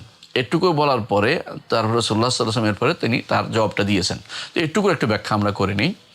কী বলেছে? আন্নানাসান ক্বালু, কিছু লোক এসে বলল যে ইয়া রাসূলুল্লাহ, হে আল্লাহ রসুল, এই যে ইয়া রাসূলুল্লাহ, এটা কিন্তু একটা শুদ্ধ এবং সঠিক আহ্বান, এবং এইভাবেই রাসূলুল্লাহ সাল্লাল্লাহু আলাইহি ওয়াসাল্লামকে ডাকতে আল্লাহ তাআলা নির্দেশনা দিয়েছেন। ইয়া রাসূলুল্লাহ, ইয়া রাসূলুল্লাহ বলবেন, ইয়া রাসূলুল্লাহ বলাটাই অনুমোদিত, কোনো সমস্যা নেই। এটাই কোরআনে আল্লাহ তাআলা বলেছেন, লা তাজআলু দুআ আর-রাসূলি বাইনাকুম কাদুআ বা'দিকুম বা'দা, তোমাদের মধ্যে একে অপরকে নাম ধরে যেভাবে ডাকো, এইভাবে তোমরা রাসূলকে নাম ধরে ডেকো না। এটা একটা অর্থ, যে তোমরা বলিও না ইয়া মুহাম্মদ, এটা এক অর্থ। এটা অর্থ হচ্ছে যে রাসূলুল্লাহ সাল্লাল্লাহু আলাইহি ওয়াসাল্লামকে তোমরা এইভাবে ইয়া মুহাম্মদ বলে ডেকো না। আরেকটা অর্থ হইতে পারে এই আয়াতের, ইয়া লা তাজআলু দুআ আর-রাসূলি বাইনাকুম কাদুআ বা'দিকুম বা'দা, রাসূল তোমাদেরকে ডাকলে, অর্থাৎ ফাইল হিসেবে রসুল যদি তোমাদেরকে ডাকে, দেখে তোমাদের একে অপরে ডাকার মতো মনে করিও না, রসুলের ডাকের গুরুত্বটা একটু বেশি দিও। দুইটা অর্থই শুদ্ধ, দুইটা অর্থই শুদ্ধ। অর্থাৎ রসুলকে ডাকার ক্ষেত্রেও তোমরা নাম ধরে ডাকবে না, রসুল কাউকে ডাকলেও তোমরা এটাকে সাধারণ মানুষের সাধারণ কোনো ডাক মনে করবে না। দুইটা অর্থই শুদ্ধ। লা তাজআলু দুআ আর-রাসূলি বাইনাকুম কাদুআ বা'দিকুম বা'দা, সূরা নূরের 63 নম্বর আয়াতে এটা উল্লেখ করা আছে। তো সেই হিসাবে রসুলকে কীভাবে ডাকতে হবে? ইয়া রাসূলুল্লাহ বলা যাবে, কোনো সমস্যা নেই। সাহাবায়ে কেরাম ইয়া রাসূলুল্লাহ বলতেন, ইয়া নবী আল্লাহ বলতেন, এতে কোনো সমস্যা নেই। ইয়া খায়রানা, আমাদের মধ্যে উত্তম, নিঃসন্দেহে রাসূলুল্লাহ আমাদের মধ্যে উত্তম, এটা বলতে কোনো সমস্যা নেই। তিনি আমাদের মধ্যে বংশের দিক থেকে উত্তম, অবস্থানের দিক থেকে উত্তম, এবং অবস্থার দিক থেকেও তিনি উত্তম। আর এরপরে বলা হয়েছে ওয়াবনা খাইরিনা, এবং আমাদের উত্তমের ছেলে। হ্যাঁ, রাসূলুল্লাহ সাল্লাল্লাহু আলাইহি ওয়াসাল্লাম বংশের উত্তম বংশের ছেলে, এবং তার অবস্থানের উপরে নিঃসন্দেহে, কিন্তু তিনি বংশের মধ্যে উপরে হলেও তিনি যারা উপরের বংশজ লোক যারা ছিল তারা সবাই কিন্তু উপরের নয়। হ্যাঁ, তারা সবাই কিন্তু উপরে নয়, অর্থাৎ যারা আগে ছিল, হ্যাঁ, অর্থাৎ বংশ খায়রানা, অর্থাৎ আমাদের কল্যাণ যে তার আগে যা ছিল পিতা, অর্থাৎ যেমন আবদুল্লাহ এবং আব্দুল মুত্তালিব, যারা পিতা চাচারা, এরা কিন্তু কেউই উত্তম নয়। উত্তম হচ্ছে বংশের দিক থেকে। এখানে ইবনে খাইরিনা আয় খাইরিনা নাসাবান, নসবের দিক থেকে উত্তম বংশে আপনি এসেছেন ইবনে খাইরিনের অর্থে। কিন্তু এখানে বলা যাবে না যে মকামের দিক থেকে, অবস্থান দিক থেকে তার পূর্বপুরুষরা উত্তম ছিল, এটা বলা যাবে না, উত্তম বলা যাবে না। কারণ তারা তো ঈমান আনে নাই, যারা ঈমান আনে নাই তাদেরকে উত্তম বলা যায় না। অনুরূপভাবে আনতা সাইয়্যিদুনা ও সৈয়দুনা, ঠিক আছে, রাসূলুল্লাহ অবশ্যই সৈয়দ, কোনো সন্দেহ নেই। ওয়াবনু সৈয়দিনা, ইবনু সৈয়দিনা, আপনি আমাদের সৈয়দের ছেলে, আমাদের সৈয়দের ছেলে। হ্যাঁ, এটা সত্য যে রাসূলুল্লাহ সাল্লাল্লাহু আলাইহি ওয়াসাল্লামের বাপদাদা এরা মক্কার কর্তৃত্ব করতো, এই জন্য তারা ইবনু সৈয়দিনা হতে পারে, কোনো সমস্যা নেই। কিন্তু এরা সর্বোত্তম বলা যাবে না তাদেরকে, যেটা আগে আমরা উল্লেখ করেছি, কারণ তারা তো ঈমান আনে নাই। এরপর রাসূলুল্লাহ সাল্লাল্লাহু আলাইহি ওয়াসাল্লাম এর উত্তর দিয়েছেন। কি বলেছেন? রাসূল বলেছেন, ইয়া আইয়ুহান নাস, হে মানুষেরা, কুলু বিকাউলিকুম, তোমরা তোমাদের কথা বলো। অর্থাৎ কিছু বলতে পারো, যেগুলো বলছো এগুলো সমস্যাজনক না। কিন্তু তারপর বলছেন, ওয়ালা ইয়াস্তাহওয়িয়ান্নাকুমুশ শাইতান, তোমাদেরকে শয়তান যেন ইস্তেহওয়া না করে। ইস্তেহওয়া শব্দের অর্থ হচ্ছে তোমাদেরকে যেন প্রভাব বিস্তার না করে, এক অর্থ। আরেক অর্থ হচ্ছে তোমাদেরকে যেন খারাপের দিকে নিয়ে না যেতে পারে, অর্থাৎ কোনো কিছু টেনে নিয়ে গর্তে ফেলে না ইস্তেহওয়া। তো কোরআনে কারিমে আল্লাহ তাআলা উল্লেখ করেছেন এরকম, যে কাল্লাযী ইস্তাহওয়াতু শায়াতিনু ফিল আরদি হায়রান, যেমন ওই লোকদের মতো যাকে শয়তানরা টেনে নিয়ে হয়রান অবস্থায় মরুভূমিতে ফেলেছে। তো এরকম শয়তান কাউকে টানতে এমন অবস্থায় নিয়ে যায় যেখান থেকে পিছনে ফেরার সুযোগ থাকে না, শিরকের মধ্যে লিপ্ত করে ফেলে। রাসূলুল্লাহ সাল্লাল্লাহু আলাইহি ওয়াসাল্লাম এই জন্য বলেছেন, লা ইয়াস্তাহুয়ান্নাকুমুশ শাইতান, শয়তান যেন তোমাদেরকে টেনে নিয়ে গর্তে না ফেলতে পারে, শিরকের ফেলতে না পারে। তো কি বলতে হবে? আনা মুহাম্মদ ইবনু মুহাম্মদ, আনা মুহাম্মদ, আমি তো মুহাম্মদ। হ্যাঁ, রাসূলুল্লাহ সাল্লাল্লাহু আলাইহি ওয়াসাল্লামের নামের মধ্যে একটি হচ্ছে মুহাম্মদ, একটি হচ্ছে আহমদ, একটা হাশের আকিব।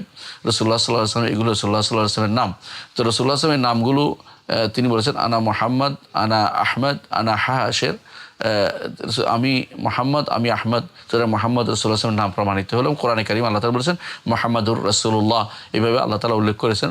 সুতরাং মুহাম্মদ রাসূলুল্লাহ সাল্লাল্লাহু আলাইহি ওয়াসাল্লামের নাম। তারপর তিনি বলেছেন আব্দুল্লাহ, আমি মুহাম্মদ আল্লাহর বান্দা, ওয়া রাসূলু, তার রাসূল। হ্যাঁ, কোনো সন্দেহ নাই মুহাম্মদ সাল্লাল্লাহু আলাইহি ওয়াসাল্লাম আল্লাহর বান্দা। এখানে আল্লাহর বান্দা একটি গুণ, রাসূল আরেকটি গুণ, দুটি গুণেই রাসূলুল্লাহ সাল্লাল্লাহু আলাইহি ওয়াসাল্লামের শ্রেষ্ঠ গুণ। এর মধ্যে দাসত্বের গুণটা রাসূলুল্লাহ সাল্লাল্লাহু আলাইহি ওয়াসাল্লাম সবচেয়ে উপরের মাকাম, উপরের জায়গা। কারণ আপনারা জানেন রাসূলুল্লাহ সাল্লাল্লাহু আলাইহি ওয়াসাল্লামের কাছে একদিন জিবরিল এসে বললেন যে ইয়া রাসূলুল্লাহ, আল্লাহ আপনাকে দুটি অপশান দিচ্ছেন, একটা হচ্ছে আপনি রাজা হবেন, রাসূল হবেন, নাকি দাস হবেন, রাসূল হবেন। জিবরিলের দিকে রাসূল তাকালেন যে কী নিব। রাসূল, জিবরিল ইঙ্গিত করলেন যে মাথা নয়ে যে আপনি বিনয়ী হন। রাসূল সঙ্গে সঙ্গে বুঝে গেলেন কী বলতে হবে। তিনি বললেন যে আব্দুল্লাহ, আমি আনা আব্দুল্লাহ ওয়া রাসূল, আমি আল্লাহর বান্দা এবং রাসূল হতে চাই। এই জন্য আল্লাহ তাআলা তার বান্দাকে, রাসূলকে তিনি বিভিন্ন সবচেয়ে উত্তম স্থানগুলোতে আব্দ হিসাবে তিনি উল্লেখ করেছেন, যে আমার দাস, আমার দাস হিসেবে উল্লেখ করেছেন। যেমন তিনি বলেছেন যখন কোরআন নাজিল হওয়ার ব্যাপারে তিনি বলেছেন যে তাবারাকাল্লাযী নাজ্জালাল ফুরকানা আলা আবদিহি, যে কোরআন নাজিল করেছেন তার দাসের উপরে। সূরা ফুরকান 1 নম্বর আয়াতে এটা উল্লেখ করেছেন। অনুরূপভাবে তিনি ইসরা ও মেরাজ সবচেয়ে সম্মানের মর্যাদাপূর্ণ অবস্থান, সেখানেও আল্লাহ তাআলা তার নবীকে দাস হিসেবে উল্লেখ করে বলেছেন সুবহানাল্লাযী আসরা বিআবদিহি লাইলান, সূরা বনী ইসরাঈলের 1 নম্বর আয়াত। সেখানেও তার ওই সত্তা সবচেয়ে পবিত্র, তিনি তার নাম ক্ষেত্রে পবিত্র, গুণের ক্ষেত্রে পবিত্র এবং কর্মর দিক দিয়ে পবিত্র, এবং তিনি অন্য কোনো খারাপ গুণ থেকে পবিত্র, কাউ খারাপ আচর তার মধ্যে লাগা থেকে তিনি পবিত্র, কোনো সৃষ্টির মতো হওয়া থেকে তিনি পবিত্র। এই সুবহানাল্লাযী আসরা, ওই আল্লাহর পবিত্রতা যিনি তার দাসকে সফর করিয়েছেন লাইলান, রাতের ব্যাপারে। দাস বলতে মুহাম্মদ সাল্লাল্লাহু আলাইহি ওয়াসাল্লামকে বোঝানো হয়েছে।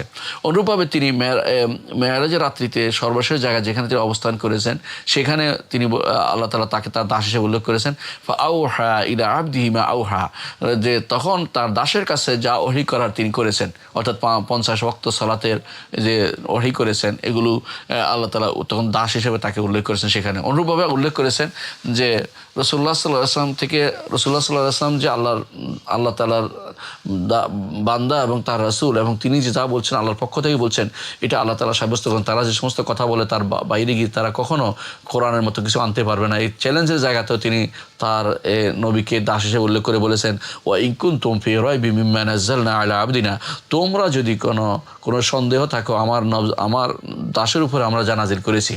এখানেও তিনি সূরা বাকারা 23 নম্বর আয়াতে সেখানেও তিনি উল্লেখ করেছেন যে সেখানেও তিনি দাস হিসেবে মুহাম্মদ সাল্লাল্লাহু আলাইহি ওয়াসাল্লামকে উল্লেখ করেছেন।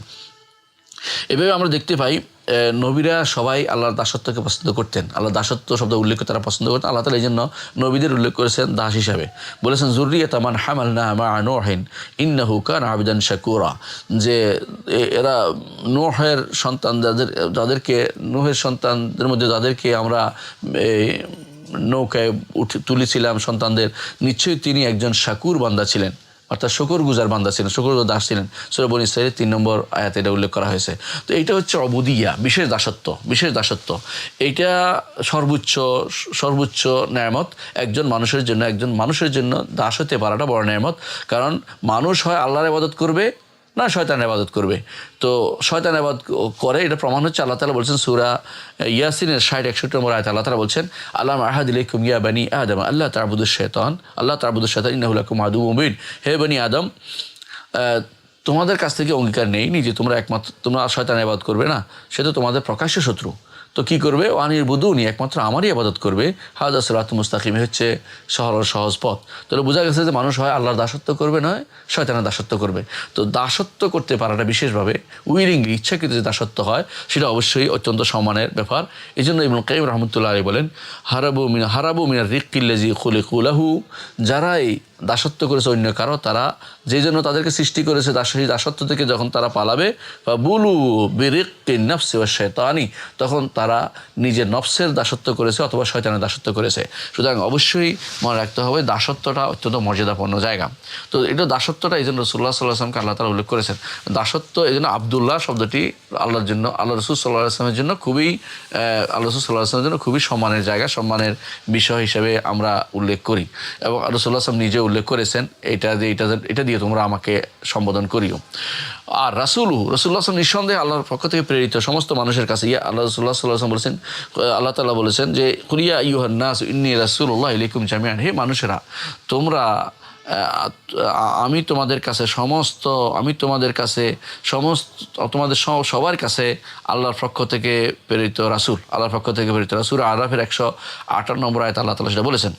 আর রাসূল আল্লাহ রসুল হওয়া হচ্ছে পৃথিবীতে যত কিছু আছে সব কিছুর মধ্যে শ্রেষ্ঠ মর্যাদা কোনো জায়গা হচ্ছে আল্লাহ তাআলার রাসূল হওয়াটা, আল্লাহ রাসূল হওয়াটা, কোনো সন্দেহ নেই। এই জন্য আল্লাহ তাআলা যাদের কথা উল্লেখ করেছেন যে আল্লাহ তাআলা যাদের উপর নিয়ামত দিয়েছেন এদের সবার উপরে রেখেছেন রাসূলদেরকে। আল্লাহ তাআলা বলছেন ওমান ইউতিইল্লাহ ওয়া রাসূলা, যে কেউ আল্লাহ ও রাসূলের আনুগত্য করবে ফাউলাইকা, তারা তাদের সাথে থাকবে মাআল্লাযিনা আনআমাল্লাহু আলাইহিম, যাদের উপর আল্লাহ নিয়ামত দিয়েছেন। কারা এরা?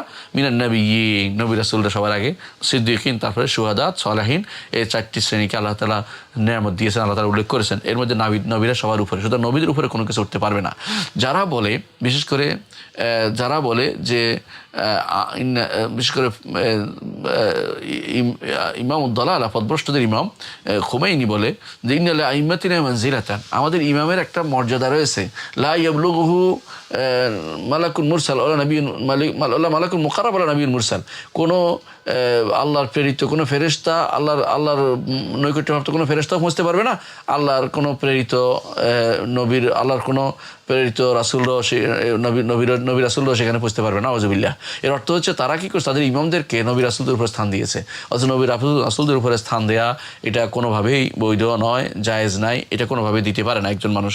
তো এটা আমাদের খেয়াল রাখতে হবে যে এটা তারা যারা বলে যে অনেক কিছু স্থান দিচ্ছে, বিশেষ করে অনেকে আছে অলির কথা বলে, তারা যে অলির মর্যাদা হচ্ছে ফাওয়াইকার রাসূল, রাসূলের একটু উপরে, নাউযুবিল্লাহ।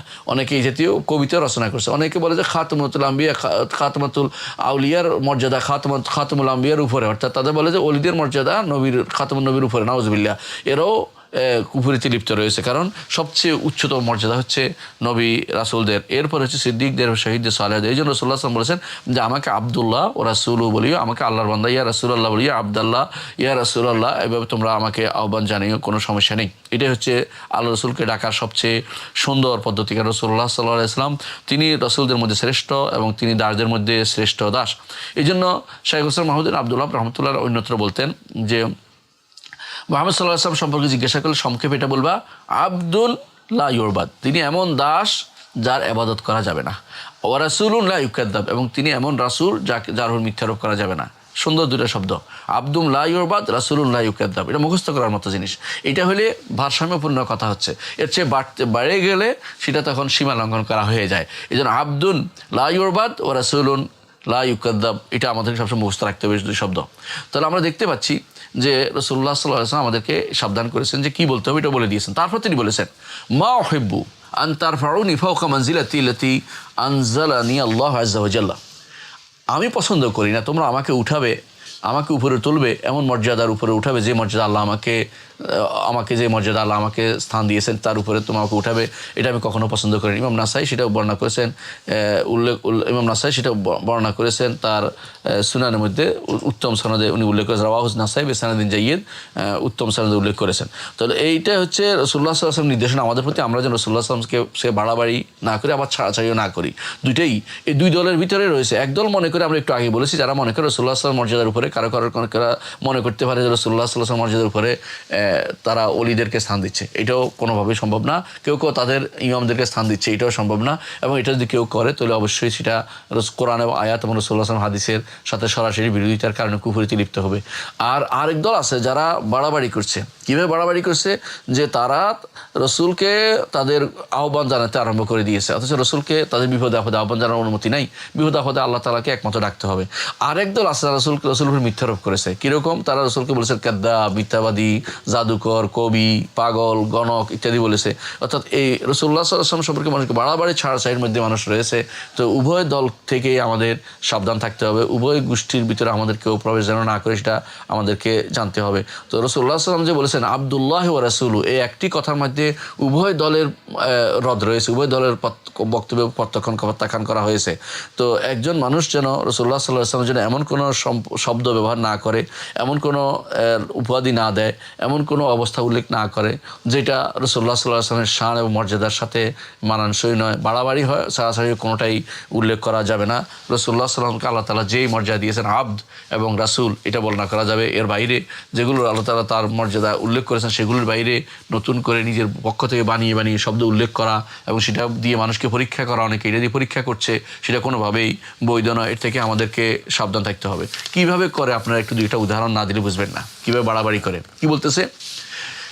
বসিরি তার একটা কিতাব আছে কসিদা বুরদা বলে। কসিদা বুরদার বেশি অনেকগুলো শিরকি আছে কসিদা বুরদার মধ্যে। এর মধ্যে আমি দুই একটা উল্লেখ করে আমার বক্তব্য শেষ করবো ইনশাআল্লাহ। যে কসিদা বুরদার মধ্যে বলা হচ্ছে, ইয়া আকরামাল খালকে মা আলি মান আলুদ বিহি সিওয়াকা ইনদা হুদুসিল ইনদা হুলুল হাদিসিল আমামি। ইয়া আকরামাল খালকে, হে সৃষ্টির সেরা, মা আমার কি হবে যখন আমি বিপদ পড়বে, কার কাছে আশ্রয় নেব? নাউজুবিল্লাহ। আশ্রয় নেওয়ার জায়গা তো একমাত্র আশ্রয় নেওয়া যায় আল্লাহ রাব্বুল আলামিনের কাছে। মানুষ আশ্রয় নিতে হবে, রসুলের কাছে আশ্রয় নেওয়া যায় না। সুতরাং এই জাতীয় কথাগুলো যারা বলছে অবশ্যই তারা মারাত্মক ধরনের বাড়াবাড়ি করেছে। এই কসিদা বুরদার মধ্যে বিভিন্ন রকম বাড়াবাড়ি আছে। আবেগে দিন নয়, দিনটা হচ্ছে দলিলের ভিতরে, এটা আমাদের মনে রাখতে হবে। আবেগের মধ্যে চলতে চলতে একসময় মানুষ দিন থেকে বেরিয়ে যায় এবং তার মনে থাকে না, সে মনে করছে আবেগ দিয়ে চলছে। আবেগ দিয়ে দিনটা হচ্ছে ভক্তিবাদী, এর ভক্তিবাদী দিন ইসলামে নাই। ইসলাম ভক্তিবাদকে বহুত আগে নিষেধ করে দিয়েছে। ভক্তিবাদী দিন হচ্ছে হিন্দুদের। এইটা আমাদের পাক ভারতের মুসলমানদের মধ্যে এখন, মুসলিমদের মধ্যে এখন রয়ে গেছে। দুর্ভাগ্যবশত তারা যেহেতু হিন্দু থেকে মুসলিম হয়েছে, এখন আবেগটাকে তারা প্রাধান্য দেয় দলের উপরে, বিবেকের উপরে প্রাধান্য। বিবেক, কোরআন সুন্নাহ এবং বিবেকের উপরে প্রাধান্য দিচ্ছে আবেগটাকে। না, আবেগকে প্রাধান্য দেওয়া যাবে না কোনোভাবেই। আবেগকে নিয়ন্ত্রণ করতে হবে। আবেগ হচ্ছে পাগলা ঘোড়ার মতো, সেখানটা জিন লাগাতে হবে, এটাকে একটা ঘোড়ার লাগাম লাগাতে হবে না, যেদিকে সেদিকে আপনাকে নিয়ে ফেলে দিতে পারে। এই জন্য আবেগকে নিয়ন্ত্রণ করতে হবে। রাসূলুল্লাহ সাল্লাল্লাহু আলাইহি ওয়াসাল্লাম সব নিয়ে বাড়াবাড়ি করাটা, যে এটা বাড়াবাড়ি করা যাবে না। এই জন্য রাসূলুল্লাহ সাল্লাল্লাহু আলাইহি ওয়াসাল্লাম বাড়াবাড়ি করেছে এরকম যারা আমরা এটা দেখতে পাই। বসিরি একজন করেছে, এরকম আরও কবি যারা আছে তারা অনেকেই এটা করে। এবং বিশেষ করে এখন যারা গান রচনা করতেছে, অনেকে এই জাতীয় শিরকি গান রচনা করতেছে এবং নাম দিচ্ছে ইসলামিক গান। অনেকে বলতেছে যে রসুলের নামে, অনেকে জাগরণ নাম দিচ্ছে বিভিন্ন নামে, অনেকে বিভিন্ন দুর্ভাগ্যবশত বিভিন্ন দিনে দাওয়াতি সংগঠনগুলো তারা দেখতে পাচ্ছি বিভিন্ন রকমের এরকম গানের গোষ্ঠী বানাচ্ছে, গানের গোষ্ঠী, হ্যাঁ, শিল্পী গোষ্ঠী বানাচ্ছে। এরা যে গানগুলি গায় বেশিরভাগ এগুলি শরিয়াসম্মত গান নয়, এগুলির মধ্যে বাড়াবাড়ি আছে অবশ্যই। রাসূলুল্লাহ সাল্লাল্লাহু আলাইহি ওয়াসাল্লামকে সবচেয়ে বেশি সম্মানিত করেছেন আল্লাহ তাআলা, এবং তিনি যা যা উল্লেখ করেন সেগুলো উল্লেখ করলে যথেষ্ট হয়ে যায়। এইভাবে আমাদের বিস্তারিত আলোচনা আমরা ফেসবুকে আলোচনা করেছি। আপনাদের ইসলামী বিশ্ববিদ্যালয়ের দার্স থেকে আমরা বিস্তারিত বলেছি, তার যে সমস্ত বৈশিষ্ট্য আছে সেগুলো অনেকগুলো দার্সে উল্লেখ করেছি, সেগুলো আপনারা জেনে নেবেন ইনশাআল্লাহ। আমরা আজকে এখানে শেষ করবো। এর আগেই আমরা যাওয়ার আগে বলে রাখি, শাইখুল ইসলাম মওদুদী আব্দুল ওয়াহাব বলেছেন ফিহি মাসাইল, যে এই যে আমরা অধ্যায়টা পড়লাম, এই অধ্যায়ের বেশ কিছু জিনিস আমরা জানতে পেরেছি। এক নম্বর হচ্ছে তাহযীরুন নাস মিনাল গুলু, মানুষদেরকে বাড়াবাড়ি থেকে সাবধান করতে হবে। মানুষদেরকে বাড়াবাড়িকে সাবধান করতে হবে, কারণ এখানে বলা হয়েছে কি লা ইস্তাজরিয়ান্নাকুমুশ শাইতান, আর এখানে বলা হয়েছে লা ইস্তাহুইয়ান্নাকুমুশ শাইতান। দুইটাই অর্থ, শয়তান যেন তোমাদেরকে টেনে নিয়ে গর্তে না ফেলে, শয়তান যেন তোমাদের টানতে টানতে তোমাদের উপরে সওয়ার না হইতে পারে, অথবা তোমাদেরকে সে রাসূল বা কায়েদ না বানাতে পারে, তোমাদেরকে যা ইচ্ছে যেদিকে ইচ্ছে সেদিকে টেনে নিতে না পারে, শয়তানের পথে যেন তোমরা না যাও, রাসূল সাবধান করেছেন সেদিকে। দ্বিতীয় যে শিক্ষা আমরা পাই তা হচ্ছে যে একজন যদি বলে যে আনতা সাইয়্যিদুনা, তখন আপনি আমাদের নেতা, তখন নিজের ভাবে সাবধান হতে হবে। সাবধান কীভাবে হতে হবে? যে সাইয়্যিদ আপনি বলতে পারেন, কিন্তু সাবধান, আপনি কেন আমাদের সাইয়্যিদ বলিয়েন না, কখনো আপনি আমার সাইয়্যিদ বলবেন না, এটা সাবধান করে দিবেন। কারণ যে কোনো সময় সে সাইয়্যিদ বলে ফেলতে পারে, বা আপনি একেবারে মহান নেতা, আপনি একেবারে আপনার উপর আর কোনো নেতা নেই, আপনি সর্বশ্রেষ্ঠ নেতা, এই জাতীয় কথাবার্তা বলতে পারবেন না। কারণ সর্বশ্রেষ্ঠ নেতা হচ্ছে রব্বুল আলামিন। সুতরাং সর্বশ্রেষ্ঠ নেতা এভাবে কথাবার্তা বলা যাবে না। এটা সাইয়্যিদ আল্লাহর জন্য নির্ধারিত। তো এটা একজন কেউ বললে আপনাকে সাবধান করে দিতে হবে যে বাড়াবাড়ি করবে না, যেখানে আছে এখানে থাকো, সত্যি সত্যি আমি ভালো হয়ে একটু বলো, এর বাইরে বাড়াবাড়ি করবে না।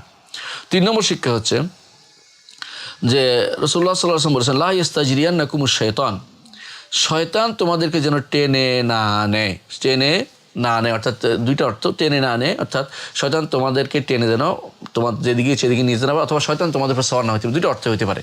এটা নিষেধ করা হয়েছে। তো এখানে কেন নিষেধ করেছে বলছেন শাইখুল ইসলাম বলতেছেন যে মা আন্নাহুম লাম ইয়াকুলু ইলাল হক, তারা সত্য কথা বলছে, খারাপ কিছু বলে নাই। আনতা সাইয়্যিদুনা ইবনে সাইয়্যিদিনা, সত্য কথাই বলেছে। তো কেন তিনি নিষেধ করেছেন এই জন্য যে যাতে করে এটা করে তোমার বাড়াবাড়ির দিকে নিয়ে না যায়। হ্যাঁ, অথবা হতে পারে তোমাদের কোনো কথা বাড়াবাড়ি করতে করতে একসময় তোমরা খারাপের দিকে চলে যাচ্ছ কিনা দেখো, ভালো করে তোমরা তাকিয়ে দেখো, গলুর দিকে চলে যাচ্ছ কিনা, এর থেকে সাবধান করা। অর্থাৎ তোমরা যেন এটার মাধ্যমে তাওহীদের চারপাশে বেষ্টনীটা রাসূলুল্লাহ সাল্লাল্লাহু আলাইহি ওয়াসাল্লাম শক্ত করেছেন, মজবুত করেছেন, এবং যেন শিরক যেন না ঢুকতে পারে, এটা সাবধান করেছেন। চতুর্থ যে শিক্ষা, এবং এটার মাধ্যমে আমাদের শেষ হবে, চতুর্থ শিক্ষাটা হচ্ছে মা উহিব্বু আন তারফাউনি ফাওকা মানজিলাতি, রাসূলুল্লাহ সাল্লাল্লাহু আলাইহি ওয়াসাল্লাম বলেছেন আমি পছন্দ করি না তোমরা আমাকে আমার মানজিলা, আমার যে স্থান আল্লাহ তাআলা আমাকে যে স্থান দিয়েছেন তার উপরে আমাকে উঠাবে। কারণ আমাকে উঠাবে, আমরা বললেই তো তিনি উপরে উঠে যাবেন না। আল্লাহ তাকে যেখানে দিয়েছেন সেখানেই তার মর্যাদা থাকবে, এবং তার মর্যাদা আল্লাহ নিজে বলেছেন রাফা'না লাকা যিকরাক, আপনার স্মরণকে আমি উন্নত করেছি। এজন্য আমরা আল্লাহর স্মরণকে উপরে উঠাইছি। কেন? আমি যখনই দুনিয়ার বুকে কেউ কথা বলে যখনই উন্নীত করেছেন, অর্থাৎ যখনই যখনই আজান দেওয়া হয় রসুলের কথা বলা হয়, যখনই একামত দেওয়া হয় রসুলের কথা উল্লেখ করা হয়, আল্লাহ তাআলা তাওহীদের সাথে রেসালাতের বাণীটা আমরা উল্লেখ করে থাকি। এইভাবে আল্লাহ তাআলা অবশ্যই তার নবীকে অনেক সম্মান দিয়েছেন, মর্যাদা দিয়েছেন, অনেক উপরে তার স্থান দিয়েছেন। আমরা যদি এর চেয়ে উপরে উঠে থাকি তখন আমরা কার জায়গা নিয়ে টানাটানি করবো? আল্লাহ তাআলার মর্যাদা নিয়ে রসুলকে দিতে আরম্ভ করবো, এবং এটাই হচ্ছে শিরক। এবং এই শিরকের কারণটা, শিরকের থেকে সাবধান হওয়া এবং শিরকের ব্যাপারে চারপাশে নিরাপত্তা বেষ্টনী দেওয়া প্রত্যেকটি ইমানদার মানুষের কর্তব্য। সন্তানদেরকেও এবং নিজের ছাত্রদেরকে, নিজের পরিবারকে এবং নিজে যারা আপনার যাদের পাবেন তাদের প্রত্যেককে সাবধান করা একজন ইমানদারের দায়িত্ব। কারণ এই শিরকে একজন পড়ে গেলে তার চেয়ে দুর্ভাগা আর কেউ হতে পারে না। আল্লাহ আমাদেরকে বোঝার তৌফিক দান করুন। সুবহানাকাল্লাহুম্মা ওয়া বিহামদিকা আশহাদু আল্লা ইলাহা ইল্লা আনতা আস্তাগফিরুকা ওয়া আতুবু ইলাইক। আসসালামু আলাইকুম ওয়া রাহমাতুল্লাহি ওয়া বারাকাতুহু। আলহামদুলিল্লাহ, আমরা আজকের দর্শন হলো, আগামী দর্শন ইনশাআল্লাহ আমরা পড়ব যে ওমা কাদারুল্লাহ হাক্কা কাদরিহি ওয়াল আরদু জামিআন কাবদাতুহু ইয়াউমাল কিয়ামা। আল্লাহকে তারা সঠিক সম্মান দিতে জানেনি, সমস্ত জমিন আল্লাহর মুষ্টির থাকবে কিয়ামতের দিন। এটা আমাদের সর্বশেষ দর্শ হবে, এটা হয়তো 2-3টা দর্শ লাগবে, আমরা সেই দর্শগুলো শেষ করবো ইনশাআল্লাহ। এরপরে আমাদের এই কিতাব শেষ হবে। আল্লাহ আমাদের বুঝার তৌফিক দান। আসসালামু আলাইকুম রহমতুল্লাহি ওয়া বারাকাতুহু।